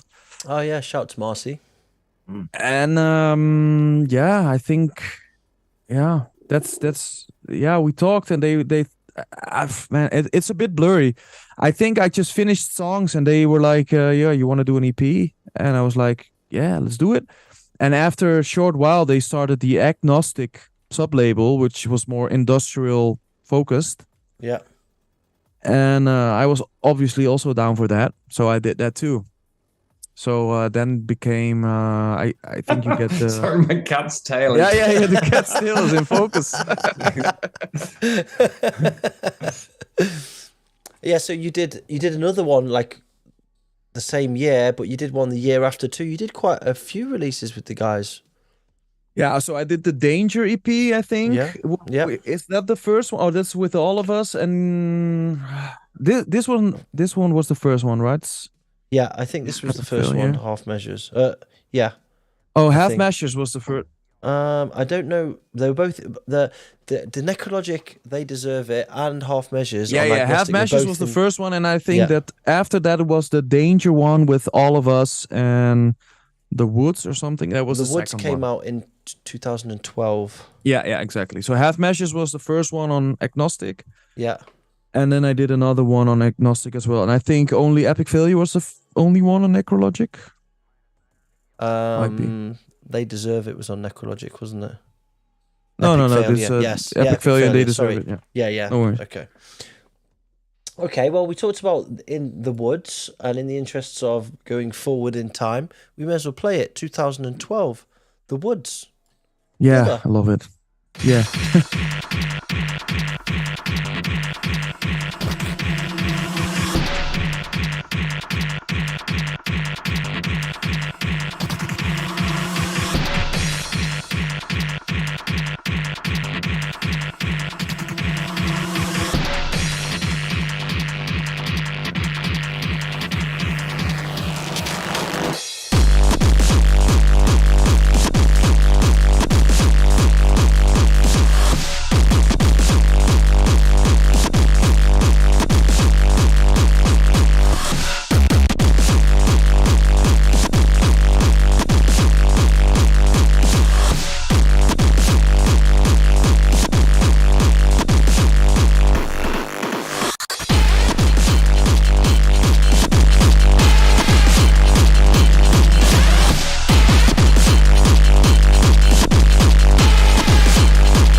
Really sick. Lovely kick patterns in there.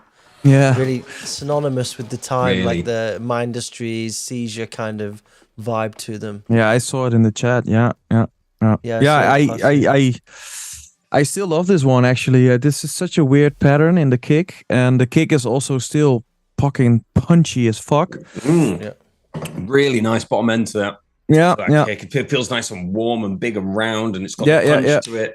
Yeah, so Interesting pattern. Yeah, And it's this is like, when we were talking about the new blood stuff, right? yeah, And you kind of like you hear stuff that feels just like repetitive. It's like there's so much you can do rather than just having like 16 kicks or whatever to kind of create this awesome groove.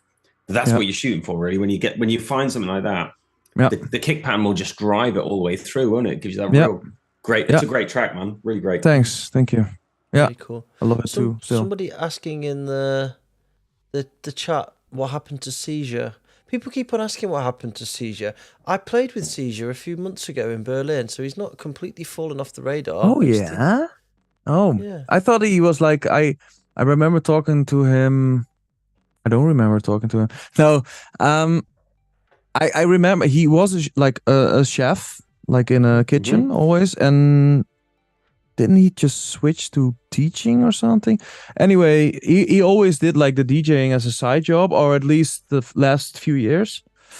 And I could imagine like the COVID years like killed it for him, and he just went on doing. I played with him since the COVID years in Berlin. Cool. Yeah, Super there was a night over there, and there was a couple of FOWYC artists booked, and he was one of them. He played before me. Cool. Oh man, that's good to hear. Yeah, nice. Yeah. So he's not gone, guys. I don't think. Hopefully, we'll see something from him. And someone else he's asking, a teacher, yeah. does People anybody saying he's a know teacher. who Forsaken is Dead is? I don't know who that's the alias of, actually. I know that name. Forsaken Yeah, I Dead. know the name, but I don't know who the actual who. Yeah, he's dead, right? Yeah. Well, apparently so. Yeah. So Maarten, when did Convoi start? That was around 2013, 2012 or something. Yeah. I think that's the first time I remember. Yeah. Yeah, you're right. Like hanging out with you. It was somewhere around there, and I think you booked me somewhere around there, 2013, somewhere. Did we already? Did we already then? Yeah, man. Yeah. Like it's also so weird that we've been doing Convoi for 10 years, almost. Yeah. But yeah, you're right. This was 2012, 2013. But we had so many DJs. And I do remember we had you recently. Yeah, so, yeah. And, yeah, you have me. And me and Tom were already talking about, or we talked about the lineup for next festival season, like for the Paradigm Festival in August. And it's so weird that we're talking about lineups and okay, we want to have this DJ, and then we're like, oh no, like, so in your minds, like, no, I would love to have. So we were talking about, I would love to have CAT Scan, but we had him like, I don't know, last year, right? It's like, dude, that was 5 years ago. Like the time span, so when you're saying like, I was there at the beginning, I don't remember because you back then we did, when you booked back then we did it 2 times a year, and we just booked everybody we loved. Sure. And but that was the start, and that was really fun, man. I remember. Yeah. Yeah, you remember the first the first venue there in Helsinki. Yeah. It's a crazy venue. It also, like, Paradigm started there, and now they're like a big festival terrain at the other side of the city. But crazy stuff. Yeah. Yeah. So cool to have everybody. I think we almost had like all the legendary names of the industrial scene we had there. So it's super crazy. Yeah. And now we're just rebooking everyone. You have to. Yeah. So around this time, 2012, 2013, shit started to explode for you, really. You had these initial releases on Necrologic, but you also started to get stuff, Industrial Strength, Prospect. The scene started to grow as well at the same time. I think you were kind of in the right place at the right time. Yeah. For many things. How was that for you? How did you find the explosion of your brand, your identity, your artist? How was that for you? How did you find that with your changing lifestyle and things like that? Yeah, man, it was so crazy. I remember doing the EP. I think I planned it a little bit with Frank. Like I made the binary EP, and it was initially for the third movement, but Promo he refused. He didn't like it, so I remember emailing Frank, like, "What the fuck? Why?" And Frank was like, "What the fuck? All right, send it to Lenny. Lenny likes it." So I sent it to Industrial Strength, and Lenny was like, "Oh my god, yes, let's do it." So so we released Binary, and it was called Purest Form EP. So it had Binary, Crude Form, and Raw. So, and Binary flew off, and I remember getting bookings. I think I got, it was that year that I got like 2012, 2013, I got like DEF CON and Dominator, like those industrial stages. And man, that's that feeling that you come backstage and you see all your legends you grew up with, you look up to, and just hanging out, and they come to you and like, "Dude, bro, man, yo, that track is so crazy, and I play it all the time." And you're just there, and like, imagine I've been doing this, like, partying since 2000. Like my first party was 2003 or something. Like my first big party was Thunderdome, and I love partying. I love dancing, and I still love it. Like, I still love dancing. I still love partying. So coming there with your friends, and I'm like, oh, I have to go backstage and I have to play, but still partying, you know, like I took my friends to all these parties. Like, I always had a driver, and I still was living in Groningen back then, so I had to drive from Groningen always 2 hours minimum. If you have to go to Belgium, 3 hours. Always full car, go there, drinking, and sitting in the car back home, you're like, oh man, I played after the Alto AG. Oh my god, I played before Igor.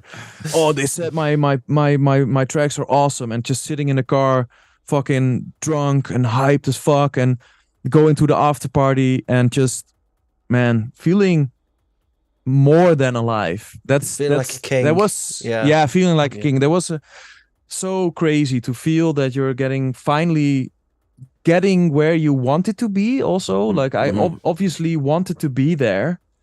I went to sound design school. I went to the academic for pop culture, and I always said, like, okay, I want to live off my music. I want to do something with my passion, and being there and getting recognized for your hard work, and people saying like, dude, you're really great. Yeah. That's the best feeling ever. We talked about this on the last show, like how big recognition is.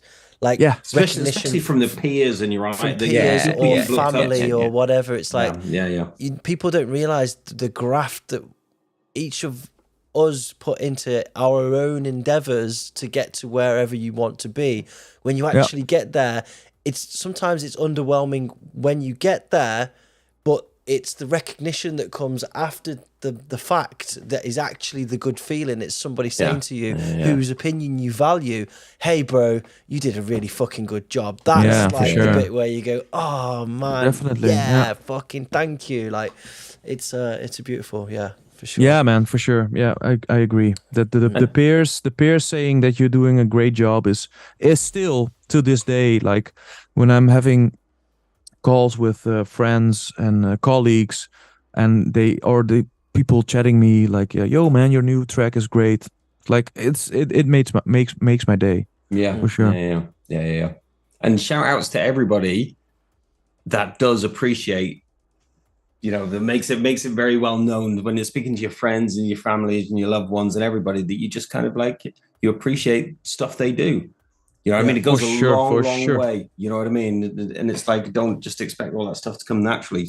People have to make sure that shit happen, right? So, and also big ups to the fans who come to the shows and actually come up to you and talk to you and say like, man, I love this part of your track, and it's always so. Man. I mean, Yeah. you It's make it's humbling, isn't it, man? it's humbling. You make it on Yeah. your own in on the dark times like at so like solo hours when you're on your own and you think like, oh, this is pretty cool. Yeah. Oh, this might be cool. And someone saying Yeah, like, yeah. man, that was cool. Like, okay, yeah, I was right. Yeah. So yeah, Man. it still works. It still works. Do you ever meet It's so those kind true. of? Do you ever meet any of those fans where they seem to know your music better than you do, and they're just like they Yeah. That's crazy. this guy and is like, did you know that this part of this song works exactly the same as this part of this song? That's if you crazy, turn it yeah. backwards, and you're like, how would I know that? Yeah. That's great. Yeah. You know, actually, funny. It's a bit of a side story and a real quick one. There's a new movie out. Well, not that new, but The Menu. Have you seen it? Like Oh it's- I love that. And movie, I man. mean, Yeah. this guy, like this chef, there's also, I'm not sure how to translate this, but this chef is also really passionate, obviously, about cooking, but he decides to, well, not spoiler alert, but he decides to do something with all his guests eventually, but Mhm. also with one of his biggest fans. And it's a bit of a weird construct because some of the fans do think they know everything about the art and they want to tell you everything about it, but the funny thing about this movie is that the artist eventually is not happy about some of his fans. You know what I mean, Greg? Yeah, totally. And I'm not saying that I hate my fans, but some fans are like, yo, bro, yo, and yeah, they're not Gets a little in intense tune of what sometimes, I but meant. yeah. Yeah, it's crazy. Yeah. But that's a great film, by the way. If Yeah, it anybody is. hasn't Yeah, seen it's it, a would weird film. definitely recommend, especially Yeah. if you're into like kind of fine dining and weird And revenge horror movies. and thriller. Yeah. All right, I'm going to play some music. I'm going to play Binary since we just talked on it. Let's go. Dither, Binary, 2013. By the way, that champagne is hitting me quite Oh, nicely. not me, not Feeling me. warm. Drink more.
Yee, thanks. Yeah, boy. Super sick, man. Really, really nice.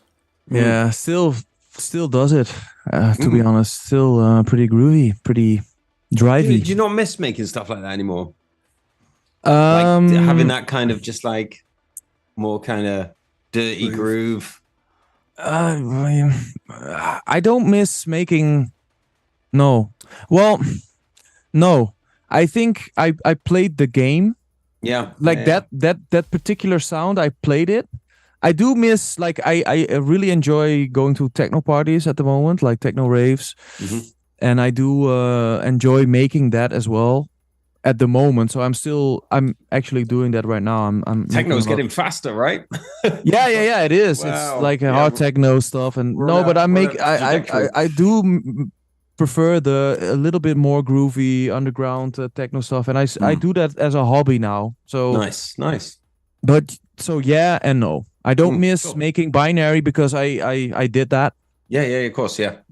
And if you listen to binary, it's pretty catchy and it's dance floor oriented, and I still do that. But I mean, yeah, I use different kicks and a different tempo, but it's still Dither. Yeah, for sure. Yeah. I'm going to jump into another track because I really like this one. Digital Chemistry. From around the same time on Prospect Extreme. This is where I really started to pay a lot more attention to you. I mean, 2011, 2012, I was catching bits of your stuff, playing little bits, but when we got to 2013, I was kind of getting more all in on your sound. So, yeah, this one for me was quite significant. So.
Attraction that can't be quantified or explained.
really cool, and it felt like almost like the production levels went up a big step in like the 2 years.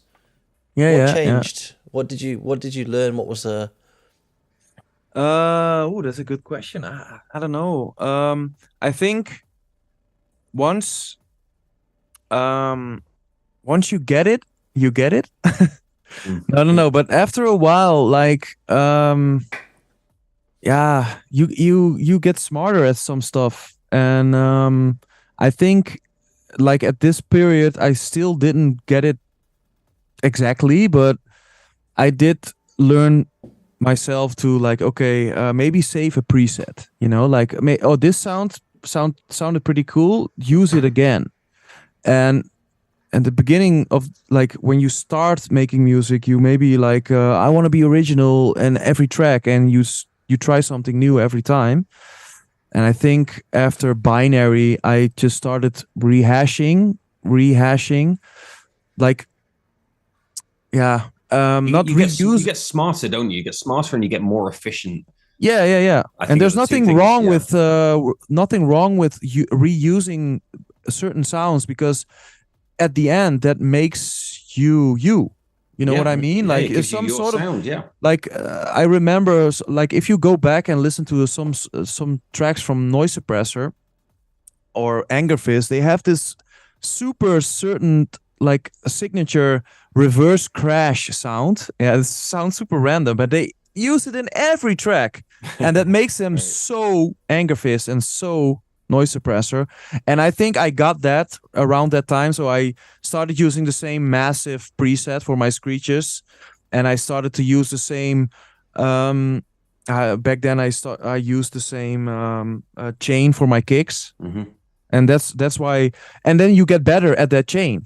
You know, you because then you have a like a 0 point where you start with a great chain, and then you can I think one common mistake that people make is when they find a signature sound is that they don't evolve it, and it becomes they evolve everything around that signature sound, and then people become a bit predictable, dare I say. Yeah. As long as you're constantly growing, it's better. Yeah, for sure. Yeah, and that's difficult, obviously, because you do want to repeat some of your sounds, but you don't want to repeat every track. And I mean, we got to be honest. If you listen to Anger Fist, he's been doing this for fucking 30 years almost. Some of his songs, I was actually collabing with him 2-3 weeks ago at his home, and he also said, like we were doing this melody, he was like, I think I did this sometime. It's like, dude, bro, you did everything. I mean, come on, you did everything. Yeah, you're right. Fuck it. So after a while, like, he has this triplet thingy going on, and obviously, maybe he sounds a bit, and maybe this is a bit of an extreme example, but if we I don't know, if you listen to the DJ producer or to Dolphin, I mean, you have your ways of using breakbeats and kicks, and that makes you. For sure. And maybe after 50 years, Greg, you will sound the same, but not for everybody, because also a lot of your audience from back in the day will have died in 50 years, so you can do it again. I'll outlive them all. No, but you know what I mean. You can do it again. People die, you know. I'm on my button, bro. I'm getting younger. I'm on a different beard, by the way. Oh, you finished that one. I've just finished this one. I'm going to get another one during the next break. This one's definitely hit the spot, though. We're at 82 likes, so we need 18 more likes for shots, guys. So don't do it. And I also liked it, so I can dislike on the 100. So we haven't done shots on the show for a while. It used to get a bit crazy up in here. Yeah, it can still happen today. Okay. It can. There's still time. Right. I guess we should carry on playing a bit more music. Digital Chemistry we've just done. That was on Prospect Extreme. So first of all, what was your first interactions with Gareth? Ooh, the that's a prospect good release. question. I mean, Yeah. he's also a big part of my life, but I can't remember how we met. It must have been like at a party. It's always a drunken blur with Gareth, yeah. Yeah, obviously. I mean, it must have been an XL. It must have been an XL in Masilo, where he booked me because I released on Necrologic, blah blah blah. And probably I met him there and was like, "Yo, man, you should do an EP." I think something like that, and I just messaged him and like, "Yo, you like these tracks?" And then we came in contact, and then he released. That was the first one, Adopted the Dark. Yeah, Adopted the Dark and Digital Chemistry, and then I did another one on Extreme. No, I did 2 more, right? Fuck, I can't remember. Okay. But yeah, I think That's. yes. I think I can't remember how we met, but I think it was at a Prospect XL, and then we did the release, and yeah, the rest is history. I did another release. I moved to Rotterdam. We lived like 10 minutes apart from each other. We ate a lot of Surinamese food together, and yeah. I love him. I miss him. I miss him a lot. I moved to Amsterdam, but yeah, I miss him. Yeah. I'm going to Berlin with him this weekend for a long weekend. It's going to get wild. I can sense it. I got a text message from someone that my sound is cutting out all the time. Do other people get I haven't this? heard it. I haven't had any problems. People in the chat, can you ask people in the chat if my sound is okay? Yeah, well, you just did it. Oh yeah. It's still kind of lagging and buffering a little bit on the YouTube. I keep seeing that. That might be it. Yeah. We get occasional upload issues. Okay, yeah, I see now. Why is my YouTube buffering? Yeah, a little tip for people in the chat: if you're getting buffering, switch to the 720p option in YouTube. It'll use less bandwidth, and it should make it more stable. But yeah, I can see that I'm getting 1,000 kilobit per second, and then 9,000, then 8,000, then 4,000, and it should be at 12. The person asking is Envitral, by the way, Stefan. Oh, hey, Stefan. Big ups. Bro. I saw him last week. What up, bro? In Rotterdam with his son. Yeah. Yoshi. Yeah, it's there's some either an issue with the YouTube ingest server or my connection stability, and it's been up and down all night. So I'm going to go into some music, and hopefully it stabilizes while the music's playing. Let's play The Architect from 2015. All right. Yes.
beyond a measure of control.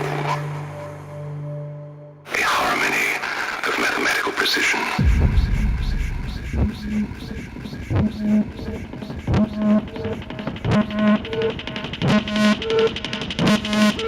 I am the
All right, so this was The Architect, your album on Broadband Noise. Yeah. It was your first album, right? Yes. Yeah. Yeah. Yeah. Yeah. Awesome album, and people in the chat all calling it out. Loved the album. Too bad Broadband Noise was short-lived. Yeah. People saying the first few tracks on there were their favourites. The obvious, I've got that on vinyl shout from somebody. Awesome. Yeah. Big ups. Yeah, no, yeah. I mean, this was also my graduation project. So I did a graduation project consisting of 3 things. So doing an album, starting a label, and doing a release party. And I did those 3 things, and I graduated because of it. Nice. Yeah, and it was also the birth, obviously, of Broadband Noise, and I did a follow-up EP, which consisted, it was a sampler, I think, or a remix or whatever. Was it the extended there? Yeah, I did an extended afterwards, and then I did the cooperative, the collab thing. Yeah, there we go. But yeah, around that time I also noticed that it's so much work, a label. Yeah, and all I wanted was just to do gigs and make music, and this was too much. So yeah, it just diluted into nothing, I guess. Yeah. Too bad. It still exists. On paper. Yeah. Like on paper, it still exists. It's there forever, man. Yeah, it's never gonna go away. Yeah. Like, yeah. But it died slowly because I got different interests. But yeah, The Architect was a project I'm still super proud of, and the album is great. I think I took a long time making it. You can definitely hear, like we talked about it before, The Architect, like, okay, now I know how I want to sound, and I know my technique, and then I just worked for a year on this album, and you can definitely hear my technique advancing, and also my, like, how broad I wanted to be. Like it was slow industrial and faster UK hardcore stylish stuff, but almost all tracks were dance floor oriented. Yeah, and that's still what I'm doing to this day, I think. So it was kind of a turning point for you, really, in that sense, that you went away from more chin strokey industrial kind of stuff and really started to focus on dance floor specific I think stuff. this was this was the last time, not obviously a little bit after I did another EP But this was, I think 2016, 2017 was the moment I thought like, okay, I think I've reached everything I wanted to reach in industrial, or I don't want to call it industrial. I don't want to call names or labels, but I was done with that sound. Yeah. I think. And So just after this album, you started to work at the Third Movement as well.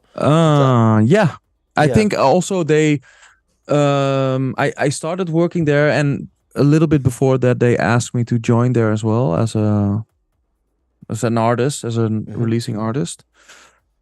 So I joined there as a releasing artist, and then a short moment after that I joined there as a employee.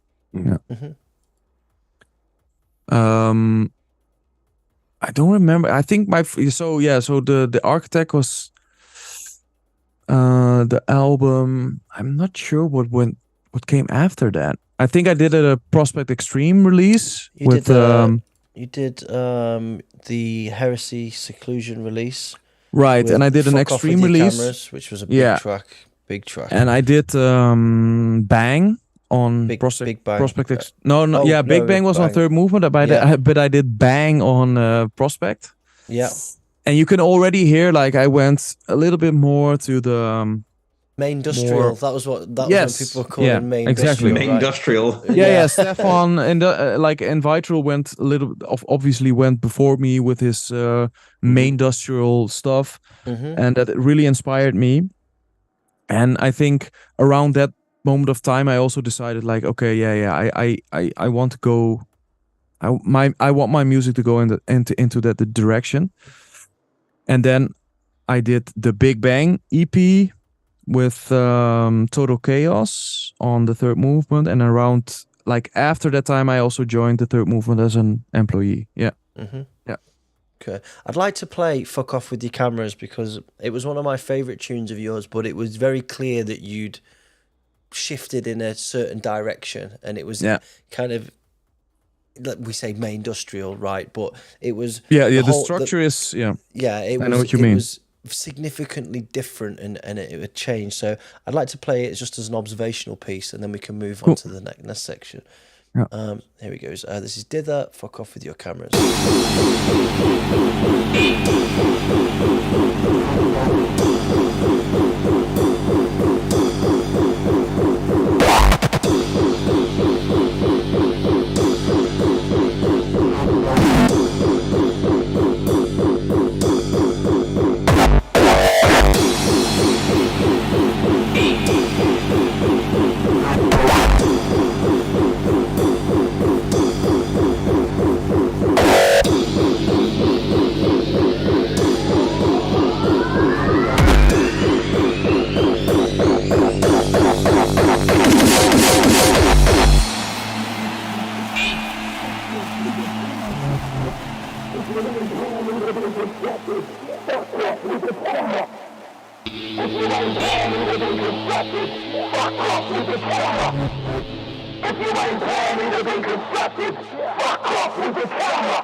real that's a banger. tune. Yeah. Yeah, it's a real banger. Yeah. Thanks. Yeah, and people asking in the chat like, what's the other track called on the EP? It is Drumming Song. It was on Heresy, right? So yeah, it was Drumming Song and Fuck Off With Your Camera. And Fuck Off With Your Camera got re-released actually on an Heresy like compilation vinyl. Oh, they did Nice. their recent re-release, didn't they? And put it all on vinyl. Yeah. Yeah, and I remember working at the Third Movement office, and he was like, "What is this?" Like Sebastian's promo was like, "What is this track?" It's like, and you can see the title. It's like FOW. It's a super annoying title, and he was like, "Oh, is that track? Oh, it's super annoying title." And I was like, "Yeah."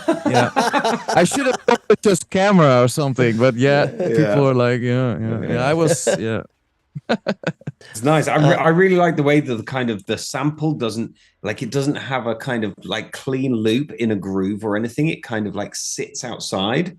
Yeah. And that's really interesting to me as well. And then there's a lot of restraint in the track as well. It like holds back as long as it can until it goes. Yeah. And I really like that because you don't need to be on all the time. You can kind of play with stuff like that. And so I really appreciate stuff like that track. Really Thanks. good. Yeah, and I think I also appreciate what Joe was saying. Like you can hear the already like I was going in a different direction. Yeah. Because the intro already has like this 16 or 32 bar intro and then drops in a break. And nowadays, like all the mainstream hardcore, my stuff also has like a 16 bar intro and just breaks. Yeah. I'm not doing mixing. I'm not mixing anymore, which is a shame. Coming back to your question, Greg, of making music back in the day, like now I miss making music, which has like a mixing capability. Nowadays just 16 bars, just like with drum and bass, like just dropping in a break, and you can already hear in this track, like, okay, I'm going towards these 16 bar or 30 bar intros, breakdown, build up, drop, and a repeat, like these classic EDM structures. Yeah, I think there was a shift generally in the scene at this point, though, right? People started changing the way that they were building their kicks. There was a lot of influences, a lot more talky kicks coming through. There was a real change in sound design happening across the board. So there was a lot of influences flying left, right, and this whole maindustrial thing. Someone asked in the chat about it. That was kind of because the genres were mixing in the styles and the way that they were doing things, and also the transition of people like Stefan and Vitral and yourself from industrial to for sure. I mean, mainstream hardcore at that point was like sonically and mix, like sound design tech. Yeah, it was super, like what the Italians did, like Art of Fighters and Tommy Knocker. They did some amazing stuff sound-wise with their kicks and with their mixes, and I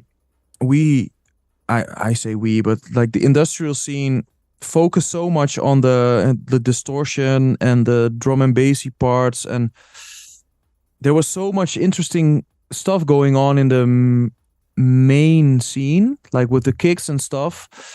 Like if you go back and listen to like shit, what's his name? It's not Art of Fighters. Shit, I forgot his name. You have Tommy Knocker, Art of Fighters, and after a while you sorry? Yapo? Sorry? Yapo, no, Yapo? that's RoughNXS. No, I know his name. Worldwide Crisis was his track. Worldwide Crisis. Hardcore. Sorry, I'm forgetting his name, but it's Amnesis. Yeah. Also an Italian dude, and this sound design of these guys is so crazy. Like how they could manipulate these frequencies, and I think that was what Stefan was doing, like combining this main sound of perfecting the sound design of kicks with a little bit less melodic, happy style. So I think Stefan started combining that stuff, and I was also really inspired by that. And the rest is history. So, so this, I guess we're in like a period now where this is a big transition period, and this is a big subject I'd like to just dig on a little bit. So there was a transition in your styles and a transition in also the stages that you were playing at, and I guess this became. Did you ever have any kind of identity crisis situation here where you weren't sure which way you wanted to go, or were you always sure this is where I'm going, this is what I'm going to do? How did it actually pan out? Oh no, for sure, it was definitely identity crisis all the way. Yeah. And I still have that. I mean, it's human nature, I guess. I don't know, like what I told you before, going to school and just making music for fun and getting all the time that I needed, eventually stopped. I graduated. I did an album. I did an album release party. I had a label, but there was no money, and I had to start doing a daytime job. And there's nothing wrong with doing a daytime job, obviously, but if you planned on doing what you love and making money with doing what you love was always your mission, and then just like your school stops, your money stops, and just go work at a customer service and have fun, it'll reset your mind. And okay, what do I want? And I do want to do what I love, but I also don't want to do what I don't want. I don't want to make money doing what I don't love. So I had to find a balance between that.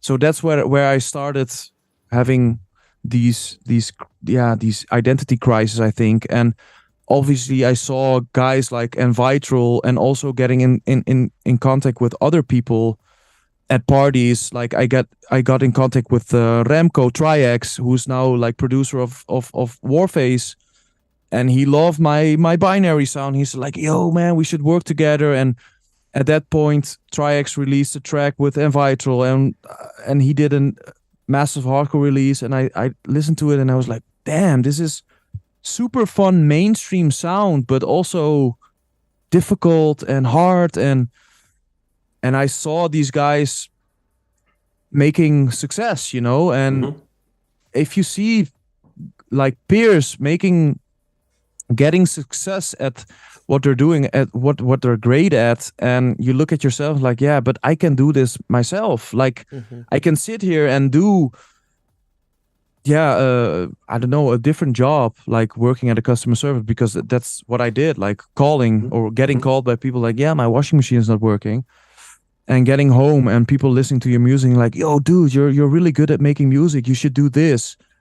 Yeah, at one point it was like, fuck it man, I'm gonna try it, and I'm gonna try making sounds which are more feasible for a bigger audience, and maybe then I could hopefully earn some money to pay the rent. So that was the start, like make music to pay the rent. Yeah. That's how it all started, and that's how it shifted. And once you get in that wheel, you'll notice that you'll start making music for what people want to hear.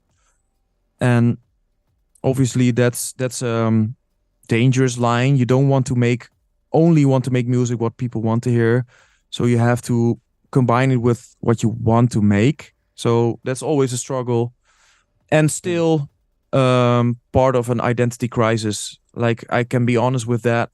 Obviously now I'm making music, I'm making money making music, but I'm still like I'm 35 now, and I'm thinking like, okay, is this what is making me happy? But come on, everybody is at some age or some point in their life like, yeah, am I doing what is making me happy?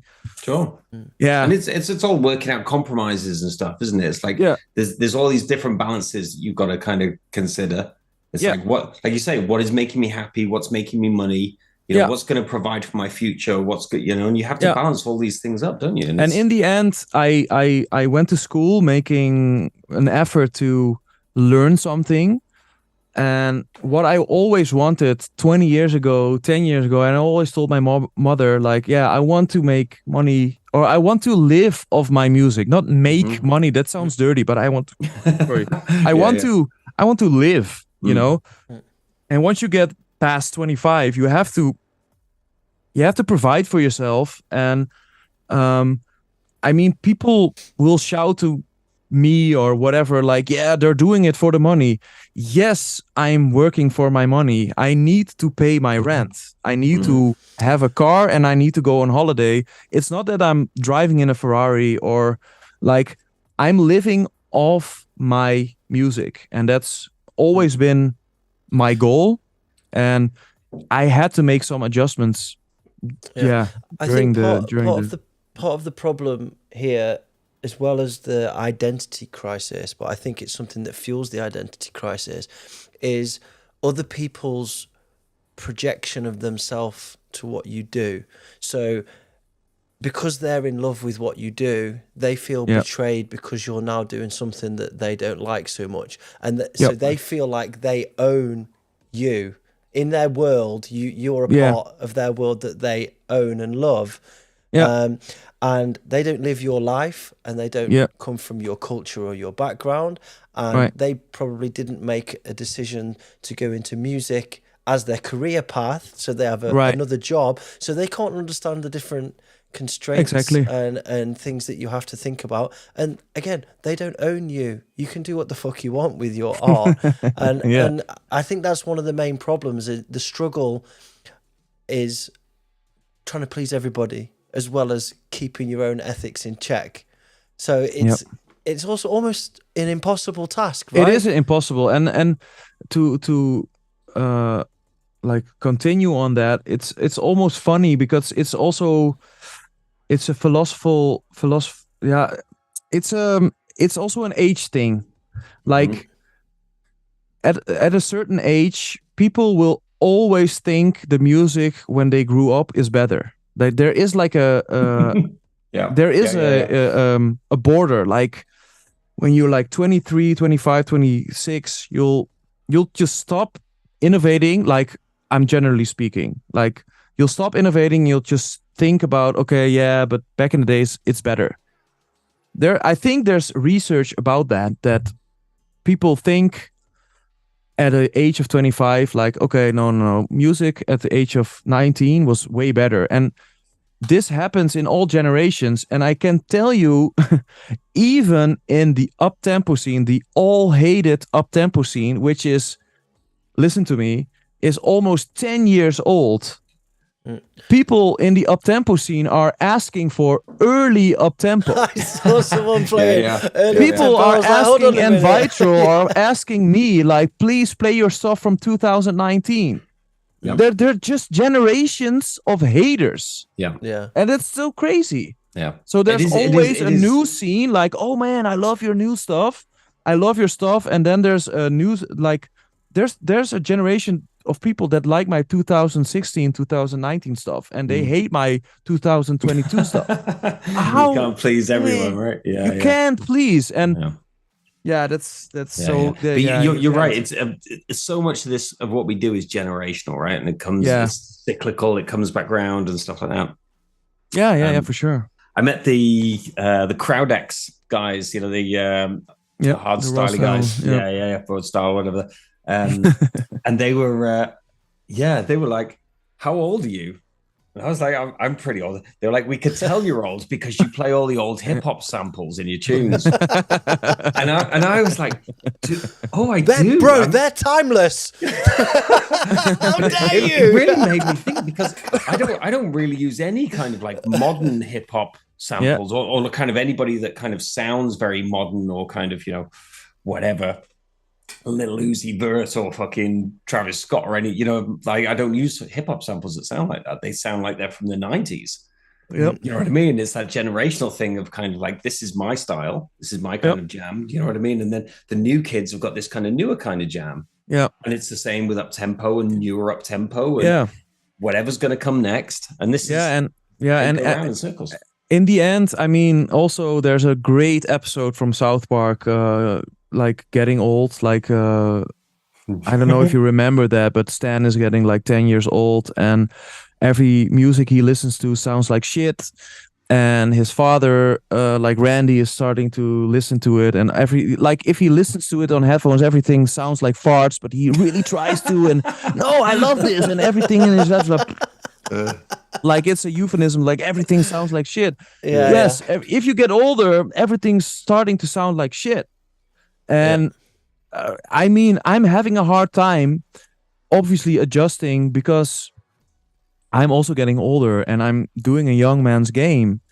But You don't need to tell me, bro. yeah, exactly. So, fuck, I still like I'm trying to I'm trying still to be relevant, but sometimes you're missing out, especially nowadays with the TikTok game. Yeah, totally. Everything is moving so fast, especially after Corona. You can see it in every genre. Music is like changing so fast. So disposable nowadays, right? It's comes it is. And it goes like the wind. I don't want to sound like an old guy. I don't like it, but I have to adapt because now it's my work. Yeah. So I try to adapt. I try to keep in contact with people or try to hire people who do work for me. Like I have someone working for me, like doing the social media, and who's younger than me and who knows the trends on social media. It's my job now. But it's still making music, and I'm good at it. Fuck you what someone wants to say, but I'm good at making music, and I can make money out of it. So why the fuck should I? Shouldn't I? Yeah, absolutely. Fucking respect. Yeah, not everybody is the same, and like I said before, a lot of the problem is how people project themselves and think that they own something of you. That's 90% of the problem, I think. And it's a part of every genre, and it's a bit of a gatekeeping problem of like real fans of the genre. They love the genre, and I respect that. But gatekeeping, it's part of it, but it's also killing some of the love of the. I mean, I make music for a group of people that enjoys going to parties and go crazy on fucking weird peep kicks. But who are we to say that they shouldn't enjoy it? Totally, they are buying the tickets and they are standing in front of me and they're going like this, and they're enjoying it. And I don't care if they're on fucking drugs or alcohol. They're enjoying it, and they're talking to their friends the day after, like, bro, we went to a party. It's awesome. If they enjoy it, it's fucking subjective. They enjoyed it. Totally. Yeah. You know what I mean? And at the end of the day, that's what we're doing. We're entertainers. Yeah. We're going out there to kind of give people a good time. They have a good, they go out, party, have fun, and they're just like, yeah, that was awesome, or that was rubbish, or whatever that is, But sure, you want to. Yeah, it's an entertainment business, and the people who come to watch you are eventually, your providers. Well, Richard Drox came on here, and he said, "Up-tempo saved hardcore." That was what he literally said. When did he say this? Richard Drox came on here. He said he came on. He said up-tempo saved hardcore. Was it about a year ago? Yes, about a year ago. Yeah, he said literally. Well, up-tempo is a new mainstream right now. Yeah, he talked about the age thing, and he talked about like when we were young, our parents hated what we liked, and now we're older, we hate that. It's just like you said before, it's just the generational shift kind of thing. Even just within a genre. The thing is, with hardcore, we have like a few powerful people like in on the top who are still deciding the lineups, like like the big organizations. You have the Decibel, the Massive Hardcore, and the Thunderdomes, and these organizations are still mostly run by pretty old guys, which try to still maintain a little bit of the the old sound in there. But the last few I think the last 2 years, especially after like during COVID and after COVID, Uptempo is just at the top. And I've been saying this, like I saw it last year at a few festivals. Like the Uptempo stage was a small stage on the festival, and there was a hardcore stage. It was super big, and I was like, it has to be the other way around. Like Uptempo will sell out your event. It will sell out. And like the big festivals also come to the conclusion now, like, okay, we gotta give these guys a chance, and they will fucking kill it. They will sell out the event. They will throw a great party. The vibe is great. I mean, it's fucking 8 to 10 hours of 210 BPM of fucking garbage. No, but it's gonna be like noise, but yeah, who you gonna fool? It's gonna be a great, sick fucking party. Yeah. So all right, get with the game or die. Let's play a little bit of your more modern stuff. We've got a few videos here. We're kind of in 2007 to 2021 territory at the moment. I want to come on to your... Hold on, my cat is fucking hell. All right. Anyway, I want to come on to your leaving of the third movement shortly, but we've still got some music and some content in between. So we've got Lethal Drop here to play, which is around this era. That was a good switch. Yeah. So let's play that. It's a video, so let me just get that up. Not this anymore. This. Okay, Lethal Drop.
Groovy, baby.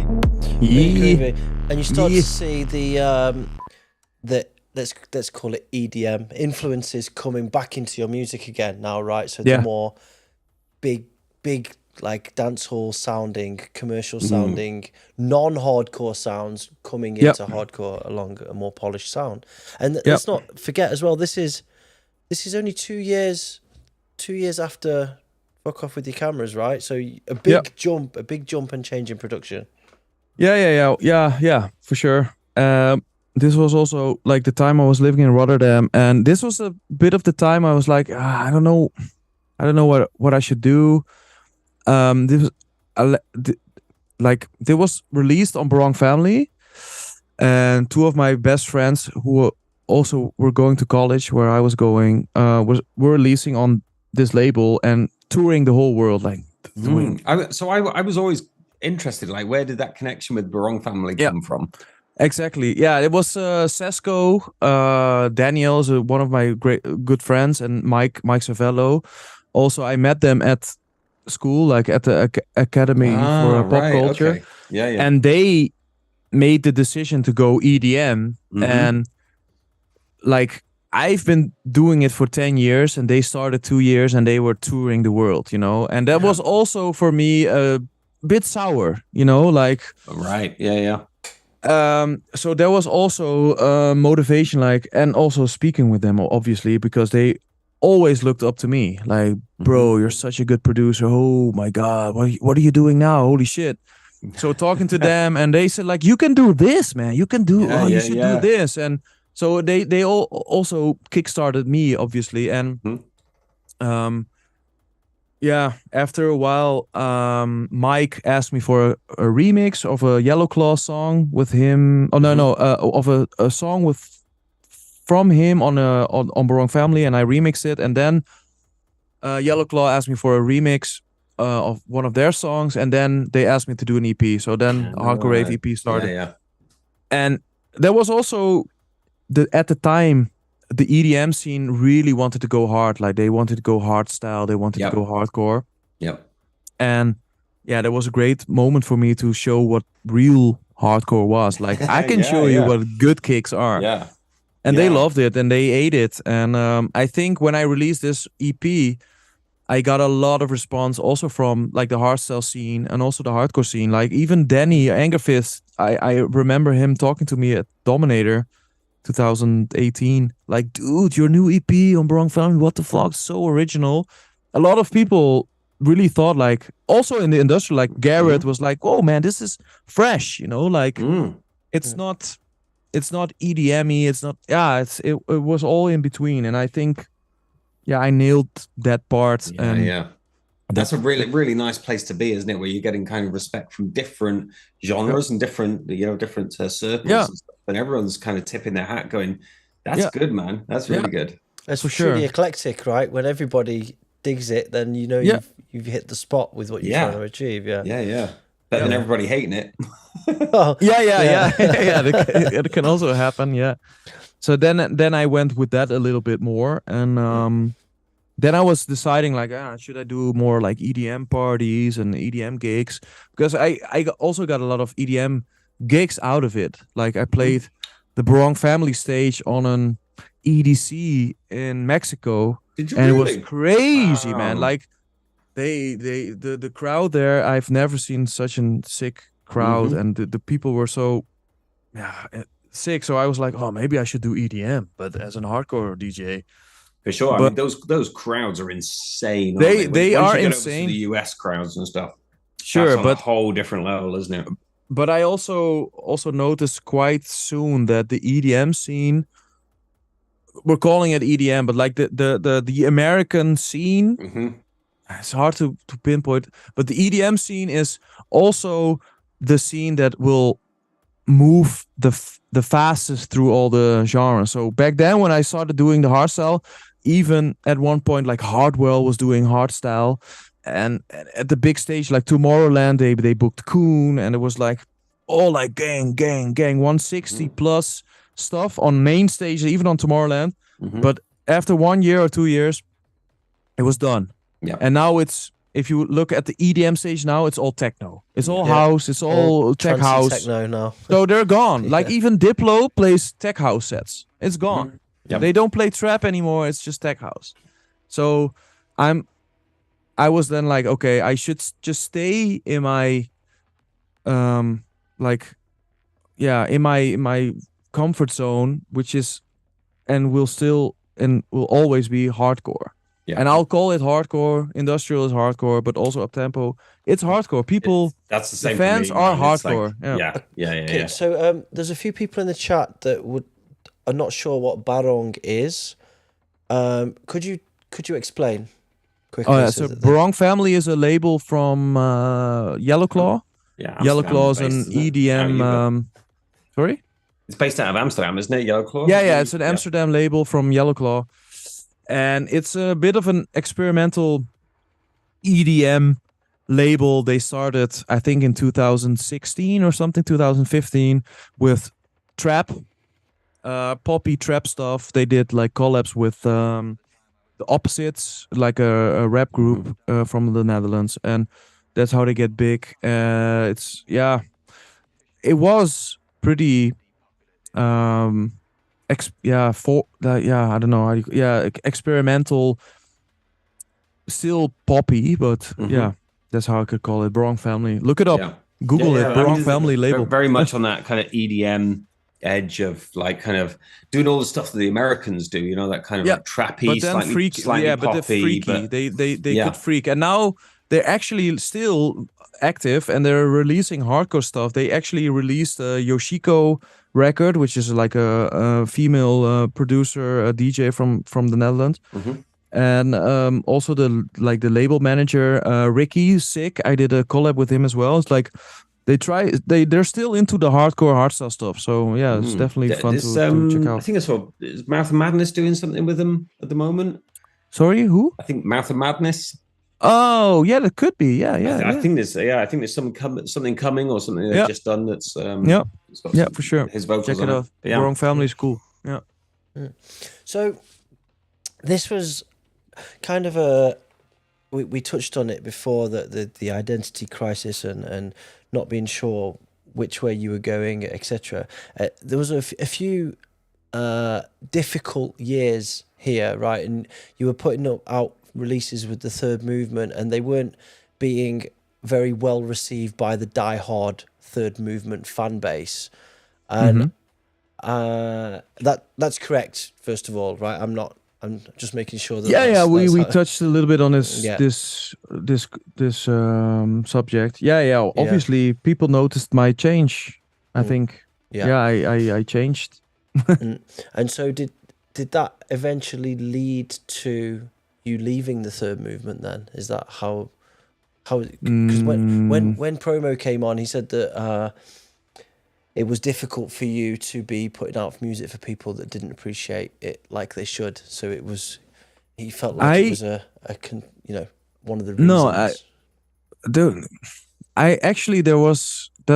There was no correlation between those moments. I had, like, if you remember, I released In for the Kill. That was one of my last tracks on the Third Movement, which has huge up-tempo kicks and it's super poppy, and one of my biggest solo hits of all time. And Sebas Promo released it. He was like, oh man, this is gonna be a hit. So no, definitely that was not the problem. Obviously Sebas Promo has always been a little bit on, how do you call it, like he has always one leg in the darker side and one leg in the commercial side. I mean, Promo as an artist as well, like he's done melodic stuff, but he has also done darker stuff. On the boundary, End of the day, it's a business, right? Like you said, you've got to make a living. You got to keep the business going. And he released the stuff from Stefan, and he even released the Bomb Squad album. Like the Bomb Squad is an up-tempo alias of Envitral. He released it. So no, that was not the reason, but eventually the Third Movement, the reach of the movement is limited. And if you look at business opportunities, I got an opportunity to sign at the Thunderdome. Yeah, it's a step up. And Promo knew that, Sebas knew that. Obviously he saw it coming. He was not happy, but he supports me and he supported me and he supports my choice. So no, it was never about the sound, I think. But eventually the Third Movement has its limits in networking and possibilities, and that's what eventually split our ways. But you If had a that good run there, answers- and you worked there not just as an artist, but as an employee, and I guess you learnt a lot there. So it was, Yeah. definitely a worthwhile part of your career. Yeah, you can see in the picture, I got 10 million streams on my songs there, and Yeah, man, I will always love Sebas for giving me the opportunity to work there, but obviously also to release music there. And he believed in me. He didn't believe in my binary EP, which I told you before. he's done But we that a have few a laugh times. about that. He's done Yeah, we that a still few have a- times. We still have a laugh about that.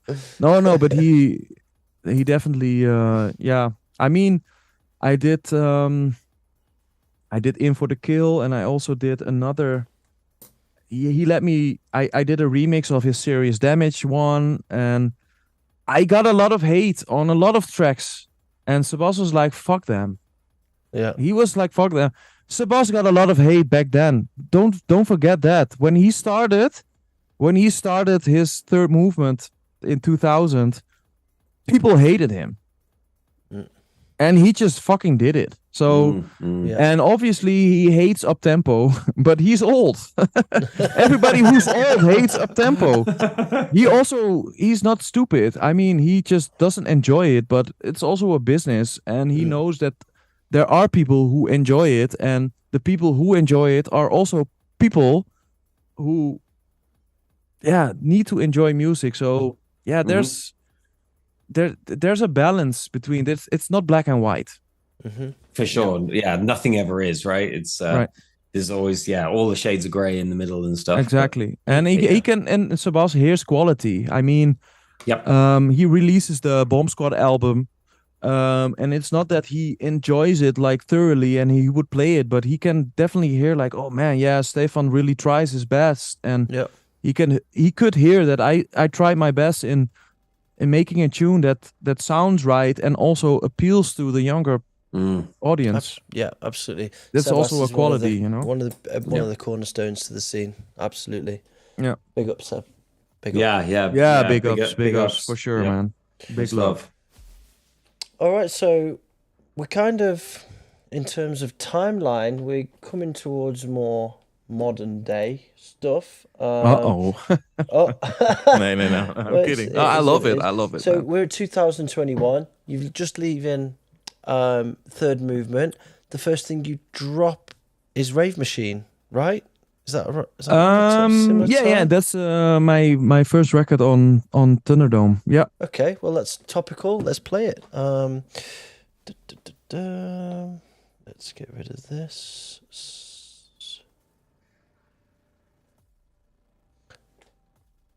Rave Machine.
Yeah.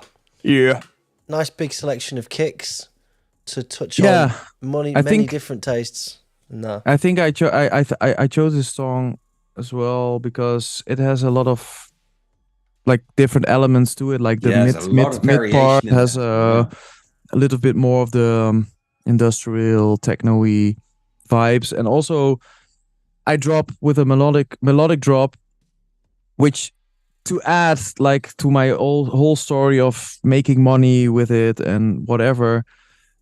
There's also a part like back in 2016 to 2018, I got bored of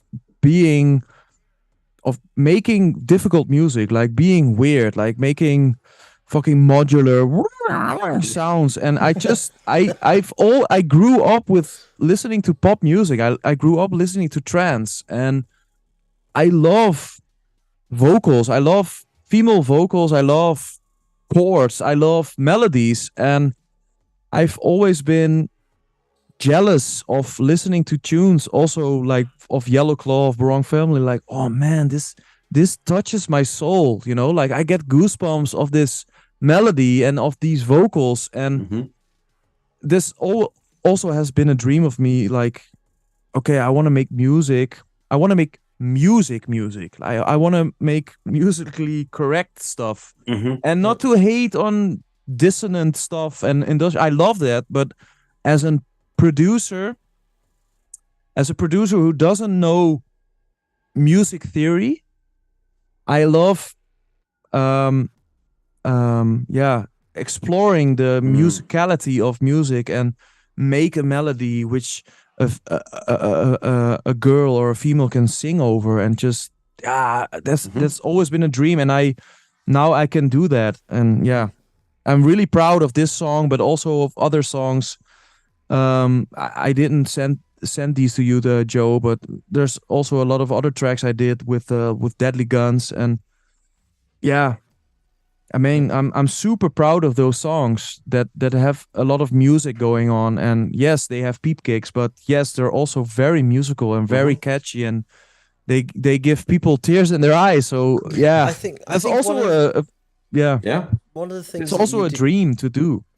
One of the things that you do well is that you don't make tracks that are completely dominated by a peep kick or an up-tempo kick or a Raz kick or whatever they're called, right? It's you make stuff that's you can tell it's a Thunderdome vibe, right? It's got the real classic Gabba sounds in there. It's got some sped up vocals in there, perhaps. It's got a big synth in there. It's like it encapsulates Gabba, like hardcore Gabba music, instead of being an extreme version, like an up tempo or less like a. It's kind of all encompassing, and you're trying to find the balance there, and that's one thing that you do well, I think.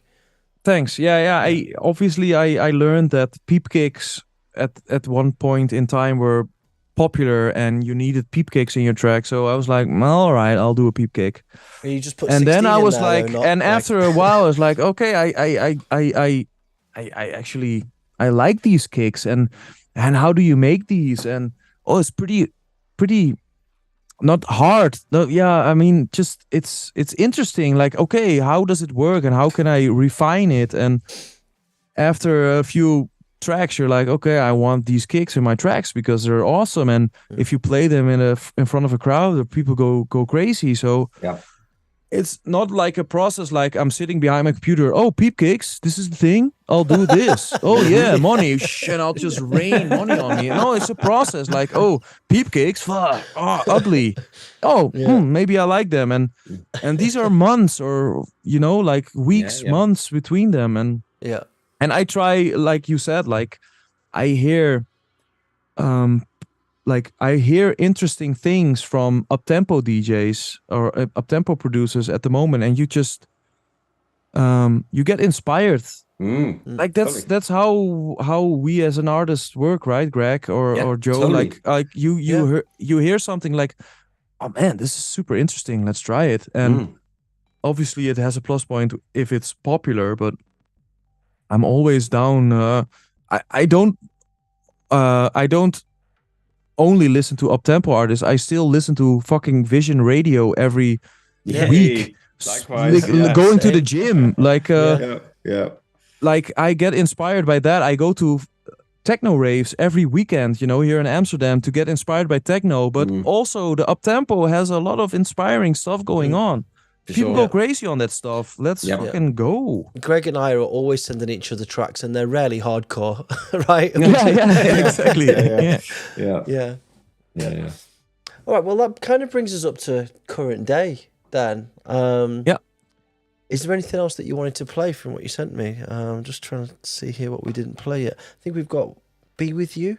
Would it be a good closer? Yeah, that's the most latest solo track. It came out in February. Okay. It's also a bit like a Rave Machine. It has that typical early rave vibe to it, but also a lot of new elements to it, like peep kicks, but also like the gated stuff from Raw Style nowadays. So yeah, I think it's interesting to show. I think it's a good closer. So let's play it.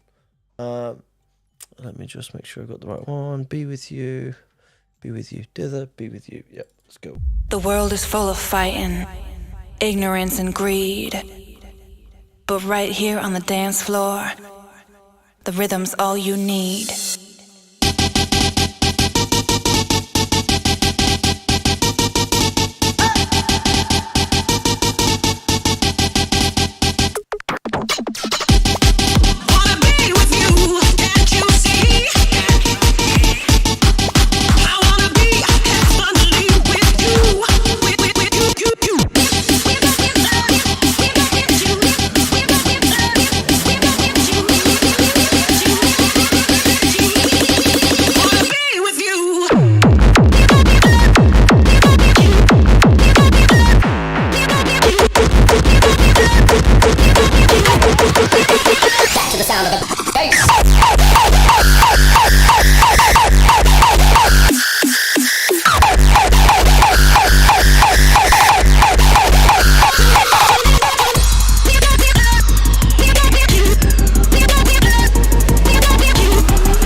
Right here on the dance floor, the rhythm's all you need.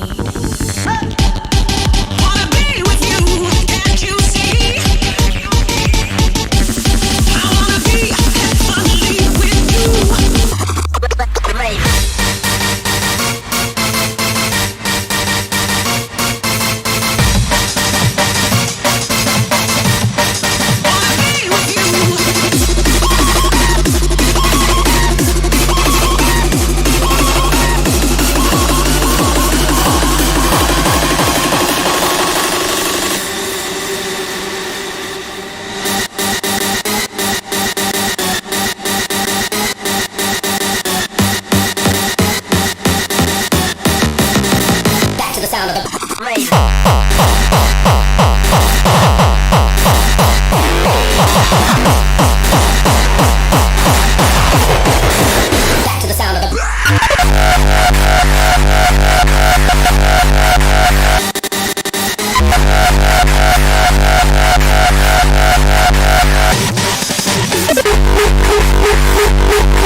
Awesome, man. Thanks. Thank you. Thanks. Yeah. You've come a long way. Thanks. Yeah, I saw a comment now, like, where's the prophecy? That's obviously, that's a a big track that we missed in this timeline. Mm-hmm. There was also one of the first tracks on Third Movement, with also like a video clip I did, and that also got a lot of support from hardstyle guys and mainstream hardstyle guys and girls. So yeah, but no, yeah, I came a long way. Thanks. Thanks. So what's next? Good question. Thanks. That's what I do. You never, yeah. I know, like, continuing on this path. Yeah, I mean, I'm working on something like not something big, but yeah, I'm working on a few big things for this year. I have been releasing a track every month since January. So I released a Deadly Guns collab in January. On February, I released this track, "To Be With You." I just released a collab with Spit Noise, Funky Fat Beat. And the next one is with Stefan, My Big Buddy, and Vitral, which is called Creature. After that, there's a collab coming with Major Conspiracy, like real up-tempo young'uns. Then in June, I've got a collab with Angerfist coming. Ooh. And in July, I have something coming, but I'm not saying. And so yeah, so a lot of stuff coming. And, He's so close. Yeah, I'm so close. No, I'm not saying. And in August, there's stuff coming. You're edging us. Yeah. Just the tip. Yeah. So yeah, and every single has a video clip. So yeah, and I'm like building a website for my merchandise. Yeah, and doing gigs. So Awesome. just keep on living. The dream, bro. Yeah. Living the dream. Yeah, thanks. Yeah. You've been a wicked guest, Maarten, and it was actually a want of mine to get you on here for quite some time because I wanted to talk about these topics because I see how it plays out, and I'm a hardcore nerd, right? And I love this universe that we all exist in. So I like to know all of the bits of the puzzle and how they all fit together. It's just, that's what this show's kind of about. And I think it's nice that you've had the platform, the opportunity to come and say this shit and we talk about it, because I think people have a proper appreciation now for I mean, and your thing. So. Yeah. Thanks for bringing that up, and also thanks for letting me do my story. Now it sounds like doing my story that I'm a victim of something. Yeah. No. But we've talked about this, and the thing is, people come to me at parties. Some of them, like the extroverts, obviously, like, "Yo, man, why industrial?" Blah, blah, blah. And I do my story, and they're like, "Oh yeah, I get that. Yeah, I get it." Yeah. But the most of the people are just commenting on Facebook, like, "Come back to industrial, please," which I get. But after 4 or 5 years, like, they still don't get it. They still don't get it. They're out of the loop, whatever. Yeah. So hopefully we're gonna reach a little bit more people, like my story. Yeah. Well, if anybody I comes sold and asks... out. Yes, I sold out, but for the proper reasons. I need a roof over my head. So I sold my soul for a roof over my head. That's all right. Basically it. We should get you some business cards printed, and when people come asking you questions, we just give them a business card with the URL to the show, so they can exactly. Yeah. They can just check it out. There's your answer. Yeah. But yeah, you've been a great guest. Thank you very much. Thank you. Yeah, thanks for having me. Yeah, no, and you know, we really do appreciate your openness and your honesty and stuff like that as well. And it's just been really nice just to kind of have you on the show, man. Just chat some shit and, you know. Thanks. Yeah, it was fun and good talking to you guys as always. And hope to see you guys soon in real life and just rave. Yeah, and not talk. Well, we're not done just yet. We still have a section to go, which I'm going to go through real quick because I'm just looking at the clock and we're nearly in fucking ID Drox territory with the podcast time. Some of the great talkers. Yeah. So we're going to go into what's hot. What's hot? Yeah. So what's hot, Greg? What is hot? I have no fucking clue. What's hot? I don't even know what's hot anymore. I'll tell you what's hot. You're really old. Oh, yeah, I know. This is hot, and he's in the chat, so let's play Dude, it. yeah. Energetic Man, Sex. I love this tune. Let's go. What's this? Ooh, it's embryonic. Yeah.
Wicked track. So this is Energetic X, which is Embryonic, who's in the chat.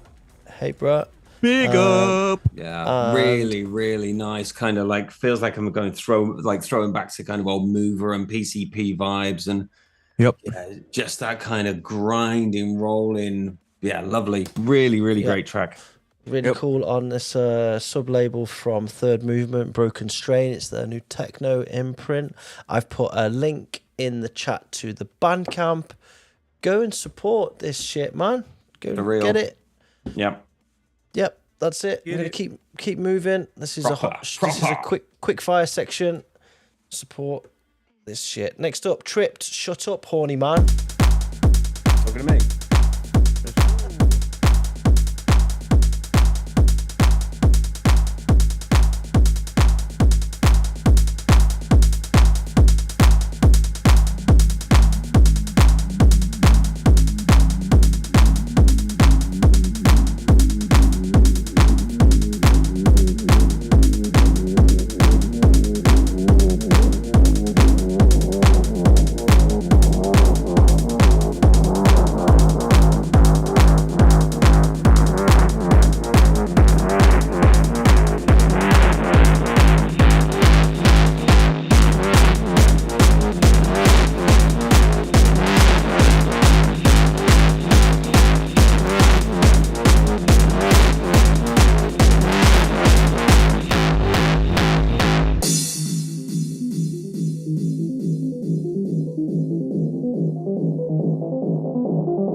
All right, Francis. 909s. Francis doing Francis. Yeah.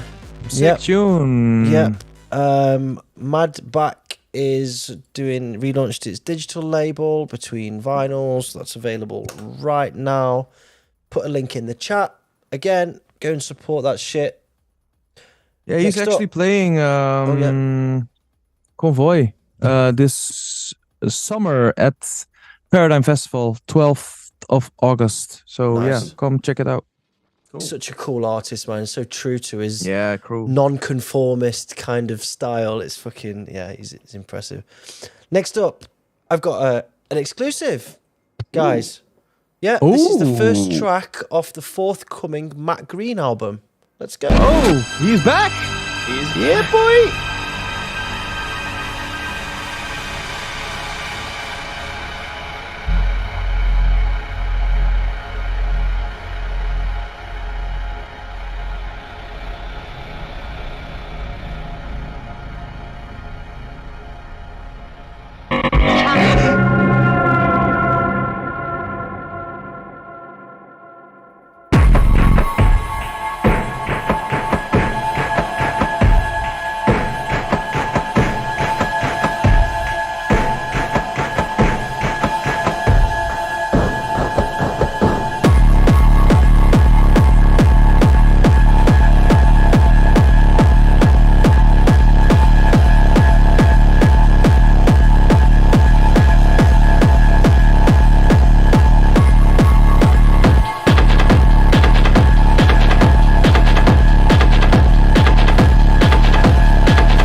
Sound of something sinister to come from Matt Green on Motormouth. Shouts to Al for sending that through.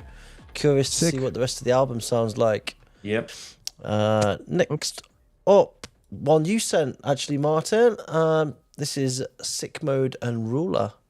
Yeah, I want to like quick heads up. Like I wasn't sure about the what you meant with what's hot. Like I mean like the artists are really hot, like Sickmode and Ruler, but it's not a new track by them, but still very awesome. All right, well we'll drop it. It's newish. Yeah. I like these guys. They're like the big hypes right now. Yeah. So I hung with Ruler for a festival in the UK or something. Like we were staying at the same hotel and kind of listened to his set and stuff. I haven't really had a lot of exposure to him before, and I really like what those guys are doing. They're bringing a real kind of fresh energy to it. And they're doing everything is by themselves now. So it's their own label and aggressive records, aggressive records, and it's playful. It's also without boundaries. It's without shame. It's like they make their artwork within an hour. Like, fuck the scene. Like this is cool. You can tell they're having fun, man. But and if you see the live, very very solid and they're just having fun with it. It's super catchy. And if you watch their live shows on like Rebirth or Intense, like the whole crowd is screaming these vocals. It's so fucking crazy. Yeah. That's intense, man. This is really cool. Go on, hit it, Joe. Make you sweat, make you sweat, make you sweat, make you sweat, I'm getting down on the dance floor. I'll make you sweat, make you sweat. I'm getting down on the dance floor. I'll make you sweat, make you sweat. I'm getting down on the dance floor. I'll make you sweat, make you sweat. I'm getting down on the dance floor.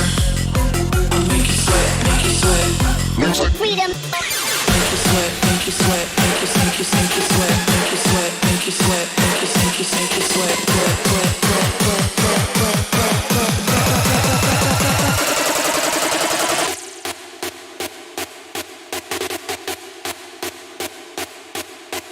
Make you sweat, make you sweat, make you sweat, make you sweat, make you sweat, make you sweat, make you sweat, make you sweat, make you sweat. Music freedom. Make you sweat. Make you sweat, make you sweat. Music freedom.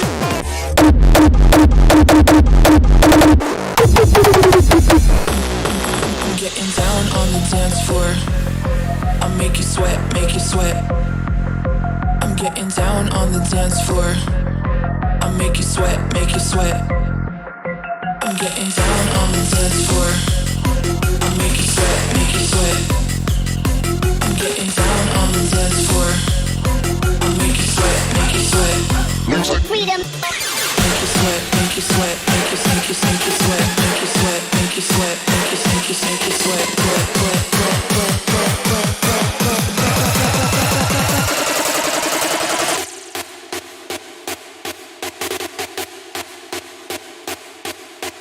Make you sweat, make you sweat, make you sweat, make you sweat, make you sweat, make you sweat, make you sweat, make you sweat.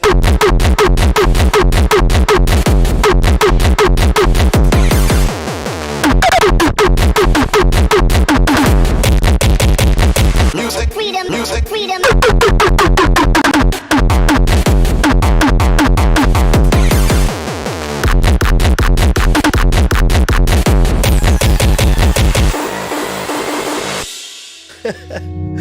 These boys are just taking the piss, aren't they? Yeah, super fun, super fun. The outro as well, like all those funny snippets afterward. Yeah, super fun, guys. Super creative, and I really bless them having so much success right now. It's great having these guys go into the stream like they're fuck it, let's do something funny. Yeah, super great. Yeah, you can tell they're just enjoying themselves. They're having fun with it, and they're just making music that makes them happy. Yeah. Right, I've got 3 more tracks I'm going to play. If anyone's got any questions for the Q&A, then get them in the chat now, and we'll answer them, and then we'll wrap this shit up. Next up, Detest, Back to the Madness. Let's get back to the madness.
Madness. Back to the madness. Detest on Motormouth Records. Put the link Love him. in the Love chat. Daniel. Yeah, I love Big Daniel. love. Big ups. If you didn't get Daniel's last release on Oblivion, there's still a few of these records left. Sick vinyl. Get yourself over to the web store and grab one, because once they're gone forever. I love the beer as well, by the way. Oh yeah, I was going to ask how you like that one. Yeah, it was good. Yeah, which one's your favorite? The Oblivion one. With the Pilsner, the Oblivion show one. This one. Yeah, is it a Pilsner though? It's like a hoppy Pilsner. Yeah. Yeah. I love it. Yeah, it's good. It's hoppy but not too heavy. You know. Yeah. Okay, next up, this release blew my brains out. Right, this is the new Micron on Noisy. Okay. And this is a brilliant. It's an album. I'm gonna play it. Let you all decide for yourselves, but this is good.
This is the forthcoming Futurism album. This is the opening track from the album.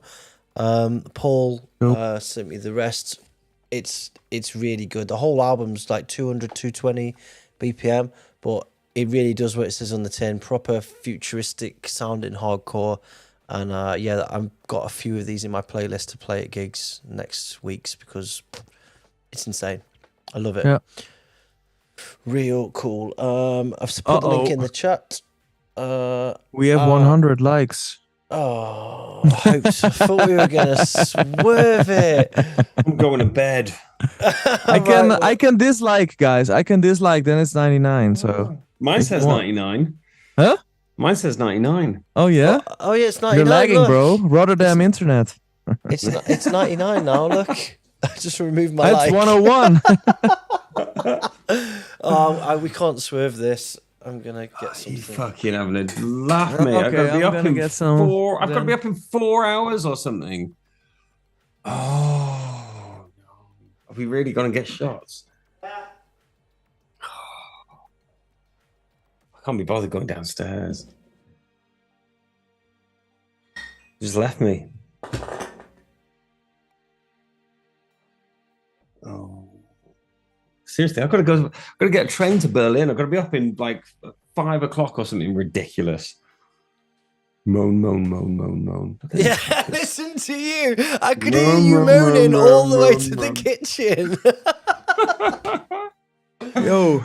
Oh yeah. Wow. So what do you guys got? I haven't got anything. I've got to be up in 4 hours to go to Berlin on the train.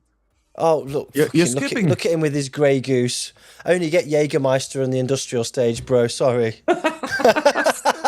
Jägermeister is just as expensive, I think, right? I don't know. But yeah, it's better. I don't drink the mezcal on the show anymore because I fucking hate my life the next day. Oh, man. Yeah, this is Grey Goose vodka, guys. Thanks for all the likes, though. Yeah, cheers, guys. Cheers. Cheers. I'm going to finish my last beer then. Cheers. Yeah, bottled it again.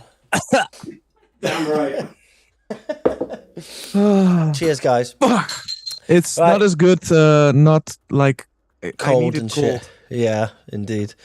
Right, last track tonight is from Greg's forthcoming album. Hey! It's about to drop. This is the last track on the album. Do you want to tell us a little bit about it, or do you want to do it after, Greg? Let's do it after. All right. It's called the clap. We're going to give everyone the clap. Let's go. When I said the worst was over, perhaps I spoke too soon. But now, sure. Ow! I think I literally sprouted a vagina. Okay, we've time for one more. Now, I think we have time for one more. So make it a good one. You damn well better make it a good one, Sergeant. I can't promise anything stupendous. Sure, yeah, no problem. You're kidding.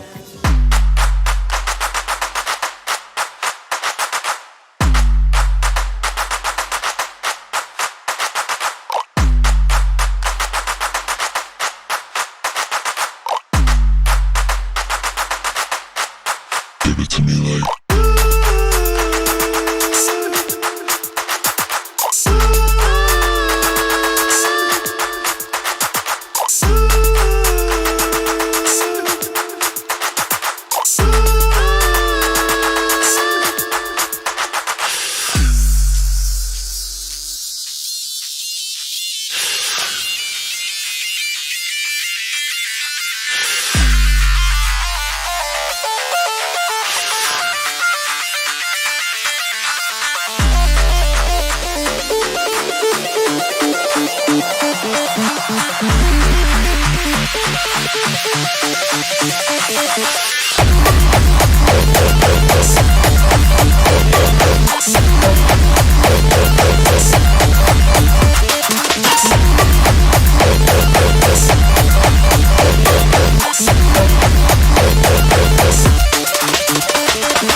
That's it then. That's it then. That's it then. So that's it then, if I don't bend over or something. Kind of anticlimactic. I thought it would be harder. That was wonderful. Bravo! I loved that. Oh, it was great. Well, it was pretty good. Well, it wasn't bad. Well, there were parts of it that weren't very good, It though. could have been a lot better. I didn't really like it. It was pretty terrible. It was bad. It was awful. It was terrible. Get him away! Hey!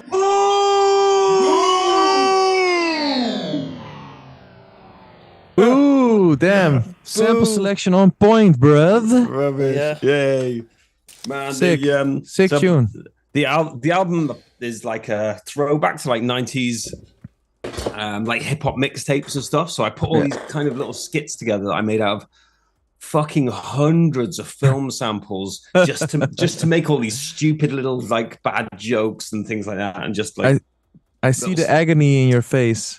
Yeah. It was a horrible job. It was a lot of work, man. But it That was like from it the was Muppets it was at the fun end, as well. right? Yeah, of course it was. Yeah, yeah. But so great, it's just great something. song. It's a bit more fun, man. It's just like just want to have a bit of fun and do something a bit more lighthearted. Yeah. Like enjoy my music. Make a bit of a bit of joke about it and stuff as well. I think that was the only way that you could go after your last album as well, because that was so serious and musical. The only way to break out of that kind of box was to go and do something that was a bit more off the I mean, cuff. just like Maarten saying, sometimes we just want to have fun with this shit. You know what I mean? We just enjoy what we're doing. Yep. So this is coming out, released tomorrow, pre-order now. I've put the link in the chat, and it's coming out on a USB cassette tape. Oh, I've got one here. I've got one here too. Oh, check it out. Check it out. I've got On one a here. cassette. How old are you? No, I'm It's a kidding. USB cassette. Check it out. Oh, that's sick, bro. Thing. Oh, that's crazy. Dope. Yeah. And then, Really dope. Yeah. On what label is it? It's on Prospect 300. We just built it like a cassette tape, but it's all digital. It's got all the tracks on 24-bit.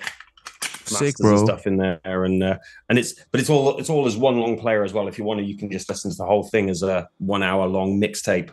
Yeah, and all the tracks kind of just blend together with all these kind of weird little stupid skits and jokes and things like that in between them. Super cool. Definitely gonna check that out, man. Dope. Kind of fun. Congrats. Kind of fun. Congrats. Thanks, dude.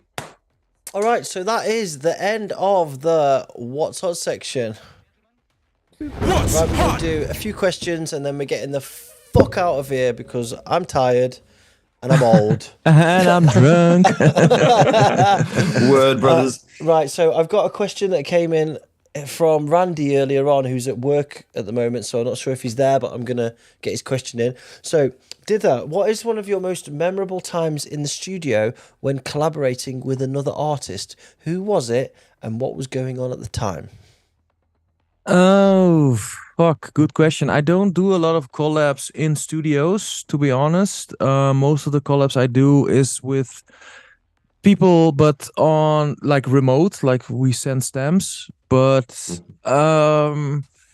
well, first come to mind is working with Remco from Deadly Guns. He's just so... I don't know how he's just such a machine. And I remember sitting there in the studio and he was working and he was like, oh yeah, this is great. Oh yeah, this is going to work. Ah, fuck it. Yeah, let's go. And after a day, after 8 hours, we had a track like finished. Wow. And his work ethic, I'm still jealous of it. Like he just like, no, this is great. Ah, fuck it. This is going to work. Mm-hmm. So, yeah, most memorable is probably that, like learning, and he's also now like a good friend of mine. Great work ethic and just fucking plow through and just, oh, this is great. People gonna love it. If they don't love it, fuck it. I hate them. Like pop, pop, pop, pop, pop, pop. Go finish it and move on. Fuck it. Man, and I love that. We say that every show, right? We when we talk to the new bloods and stuff like that, and it's like these guys, and it's just like, man, just. Finish the track, move on. Move on. Finishing tracks is awful to do, and you get stuck on loops. And this guy, like Remco, he managed to also finish his tracks, but also releases tracks like 8 out of 10 tracks are like mega hits. So because he just does it, no shame, just go. So yeah, definitely memorable. Indeed. Any more questions? I'm sure I saw some passing. I saw some back when. I saw something about a techno alias from me. Oh yeah. Okay. Do you have a techno alias? Well, a funny story. I already did a techno release a while ago on Broadband Noise. It was a Limit Cycle remix of HFO. And Limit Cycle is an alias of mine. But that's the only release track I did. I have a lot of unreleased stuff. But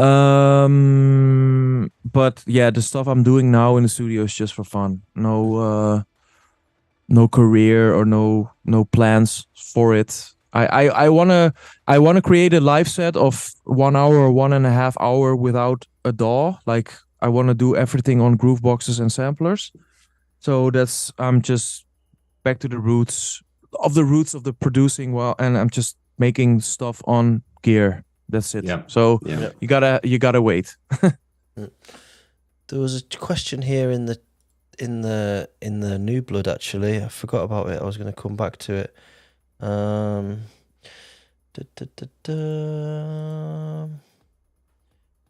Oh, here we go.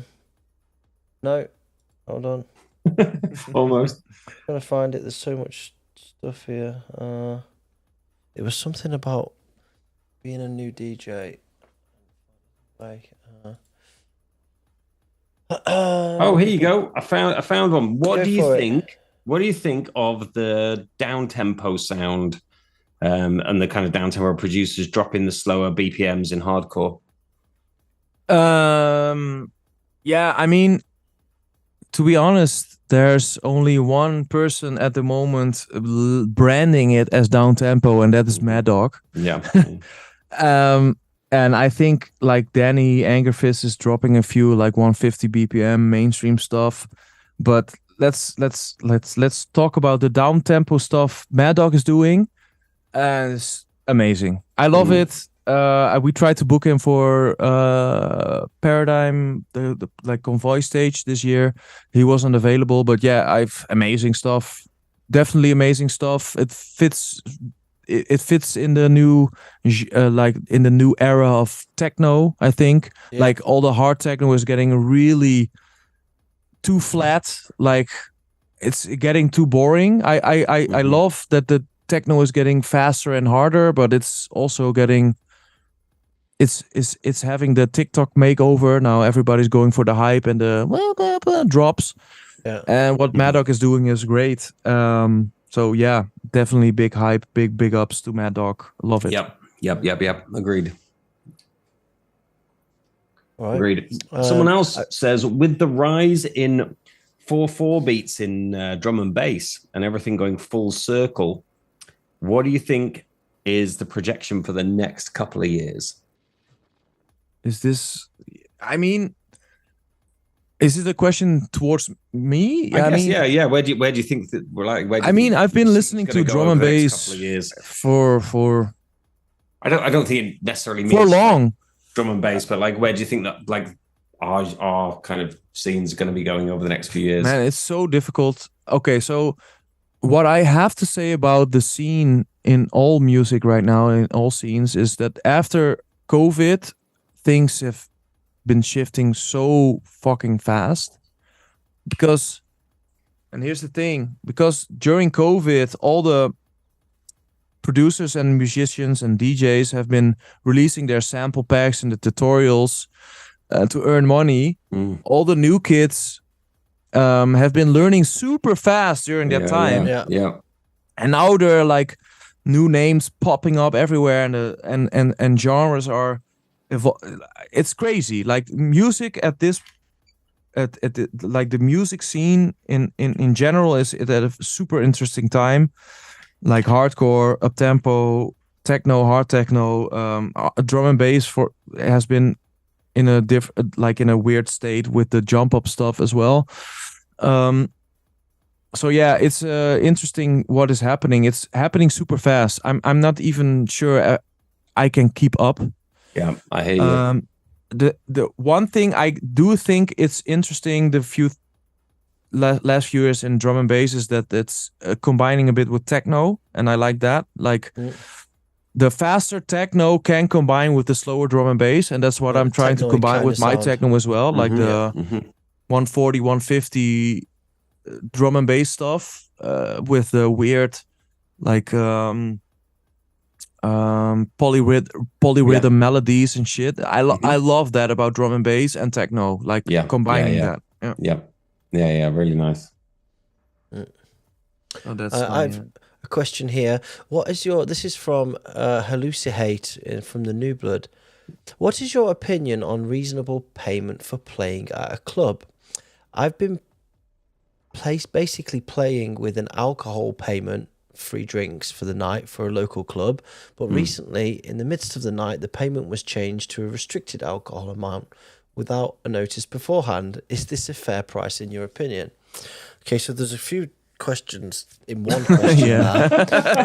Let me just try and unbox that a little bit. What's reasonable payment for playing at a club? First of all, it depends where you are in your career, right? We've all been there from the beginning, and you have to grind sometimes to get gigs, just to get the experience, getting the confidence and experience is worth more than the money. So if you're like really fresh and green, then just go and get what you can, man. Go out there, fuck a load of mixes up, get it all wrong, get the confidence to get better at it, practice, and work with it. So anything at the start. But to answer your question about specifically an alcohol payment, whatever the payment is that's agreed up front is the payment, right?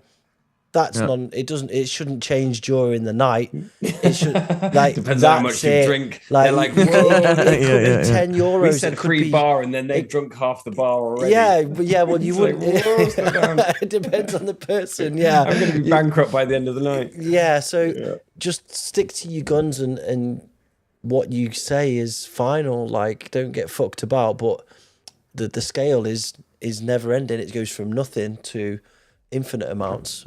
Just make a deal up front and stick to it. Exactly.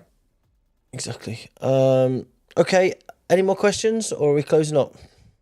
I've got one last question for you, Maarten, and this is one I always do for everybody. What piece of advice would you give to any up and coming DJ or producer who's trying to make their way within our hardcore universe, irrespective of genre, subgenre? I think I talked about this like in the beginning of this stream. Is just put the hours in and just practice. Believe in your sound, and I know it's super random advice, and I wish I had the magical advice to give you, like, okay, you should do this and then do this. If you listen to my story throughout this stream, you can also hear that I was lucky having a group of friends hooking me up with Frank from the outside agency, who was at that point in time very popular and was willing to help me. So my advice is put in the hours, practice, and fine tune your sound, and don't be happy with your first results or something. I don't know. Finish songs. I think also try to make a complete song. Yeah, and just don't give up. You just keep going, because that's what you do. Yeah, I'm still at that point right now. Like I am earning money, obviously, of what I'm doing, but I still think I have territory to win. So I still tell myself and my people around me, like, I have to keep going. I have to, I believe in myself. I want more. So I have that drive in myself to keep on pushing myself. So I think that's one of the most important things you have to have. Like, okay, you want to reach something, you want to reach a goal, go for it. And I know it's super abstract, and I know all these not abstract at all, man. It's okay, true. yeah. And I think Cam summed it up in the chat there. A bit of luck, a bit of talent, but always hard work and passion combined. Exactly. Yeah. And that's the combination. Yeah, that's the combination. You need that. And if you have the like, if you keep going, you might run into luck, you know? Like, if you keep on going until you die, you might run into luck. You have a more chance running into luck than when you just try it for 6 months. You know what I mean? Like, if you do it until you die, then there's more chance you run into luck. So keep on trying, and you might be lucky. Awesome. All right. On that note, we'll close the show. That was awesome. Maarten, you've been a great guest. Thank you, brother. Thank you guys, man. I've had a lot of fun, and thanks for doing this interview and listening to my music. As well for all the music that you've contributed to the scene, to the parties, to the clubs. You know, made a big difference. People know your music. They love your music. They love what you do. You know, thanks, man. And also for all the people that you've inspired to do it too. It's important, man. And you're a big part of this, so big up you. Thanks. Great to hear. Thanks for the opportunity, guys. And likewise to you guys, Greg and Joe, for contributing to the scene. And good job. All doing our little bits, aren't we? So, but much love, much love, man. Thank you, bros. Thanks. So last up, we need to do a thumbnail picture. We got to do a pose. Do the thumbnail picture. So move your microphone down a bit, Maarten. Yeah, there we go. We just have to do a picture for the thumbnail. Don't do any weird salutes or anything like that. like Peter Stormtrooper did last. So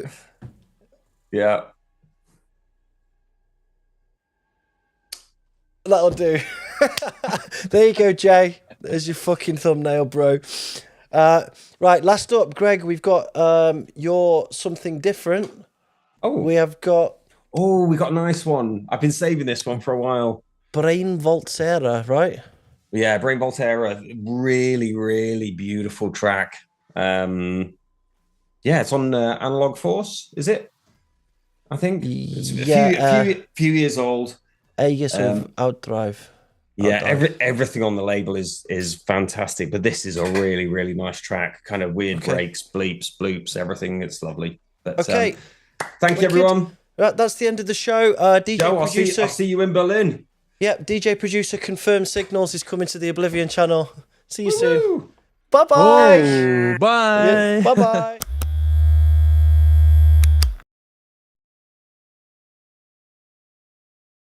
Broken it. Hold on. That didn't work. Wait, what are you doing, bro? You drunk? I'm not drunk. Hold on. Oh, man. Man. Too bad. I did so well. It feels like we're going backwards through the show. Yeah. Okay, ready? Go. No? I can't take this anymore, Joe. It's killing me. I'm too old for this. What's happening? Just press the button. Oh, mate, hold on. I was all going so well. Right. Brilliant. That's why I didn't have shots. I should be in charge. No, this has nothing to do with shots. The file's not there. Did you totally break it? It's the connection again, right? No. No. Hold on, guys. It's okay. It's going to be over soon. That's what she said. Fuck my life. Where have I found this overdrive? Oh, man. It was all building up to this wonderful climax, and then it's just like, oh. Such a great show. Kind of pulled out and dribbled me load off the side. Such a great show, and you fucked it up. Yeah. Joe. Fucked it up. This is part of the charm of the show. This is part of it, right? So in the meantime, we'll be doing a remix competition coming soon, if nobody already heard, and that will be with Death Machine Dread. and that will be coming to the channel probably during the next show. Also, in other news, as I alluded to before, the DJ Producers Confirmed Signals show will be coming to the Oblivion channel next month. So keep an eye out for that. We've also got a new Recreating the Classics coming from Starving Insect next month, which is a rather famous track, which Greg may or may not have been working on for quite some time as well. And you're just going to keep talking until everybody leaves. Is that what's happening right now? Everybody leaves. Don't ruin it, bro. I'm trying to fucking get there.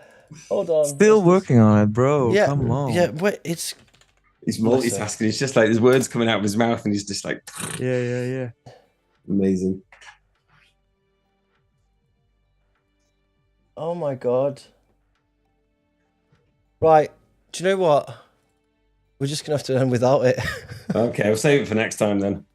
Yeah, I think it's for the best. I think it's for the best. I might be able to. Yeah, I'm sorry, guys. Can you not stick it on later? Like post editing or something. Get Jay to do something with it. You're making me want to go and find it now. Why? Yeah. Oh man. Wait. This is the last attempt I'm gonna do. I remember I downloaded it and it crashed, but I found it. Why don't you just play it straight off YouTube? Yeah, I'm gonna do that actually. Good idea, Greg. Yeah. Sorry.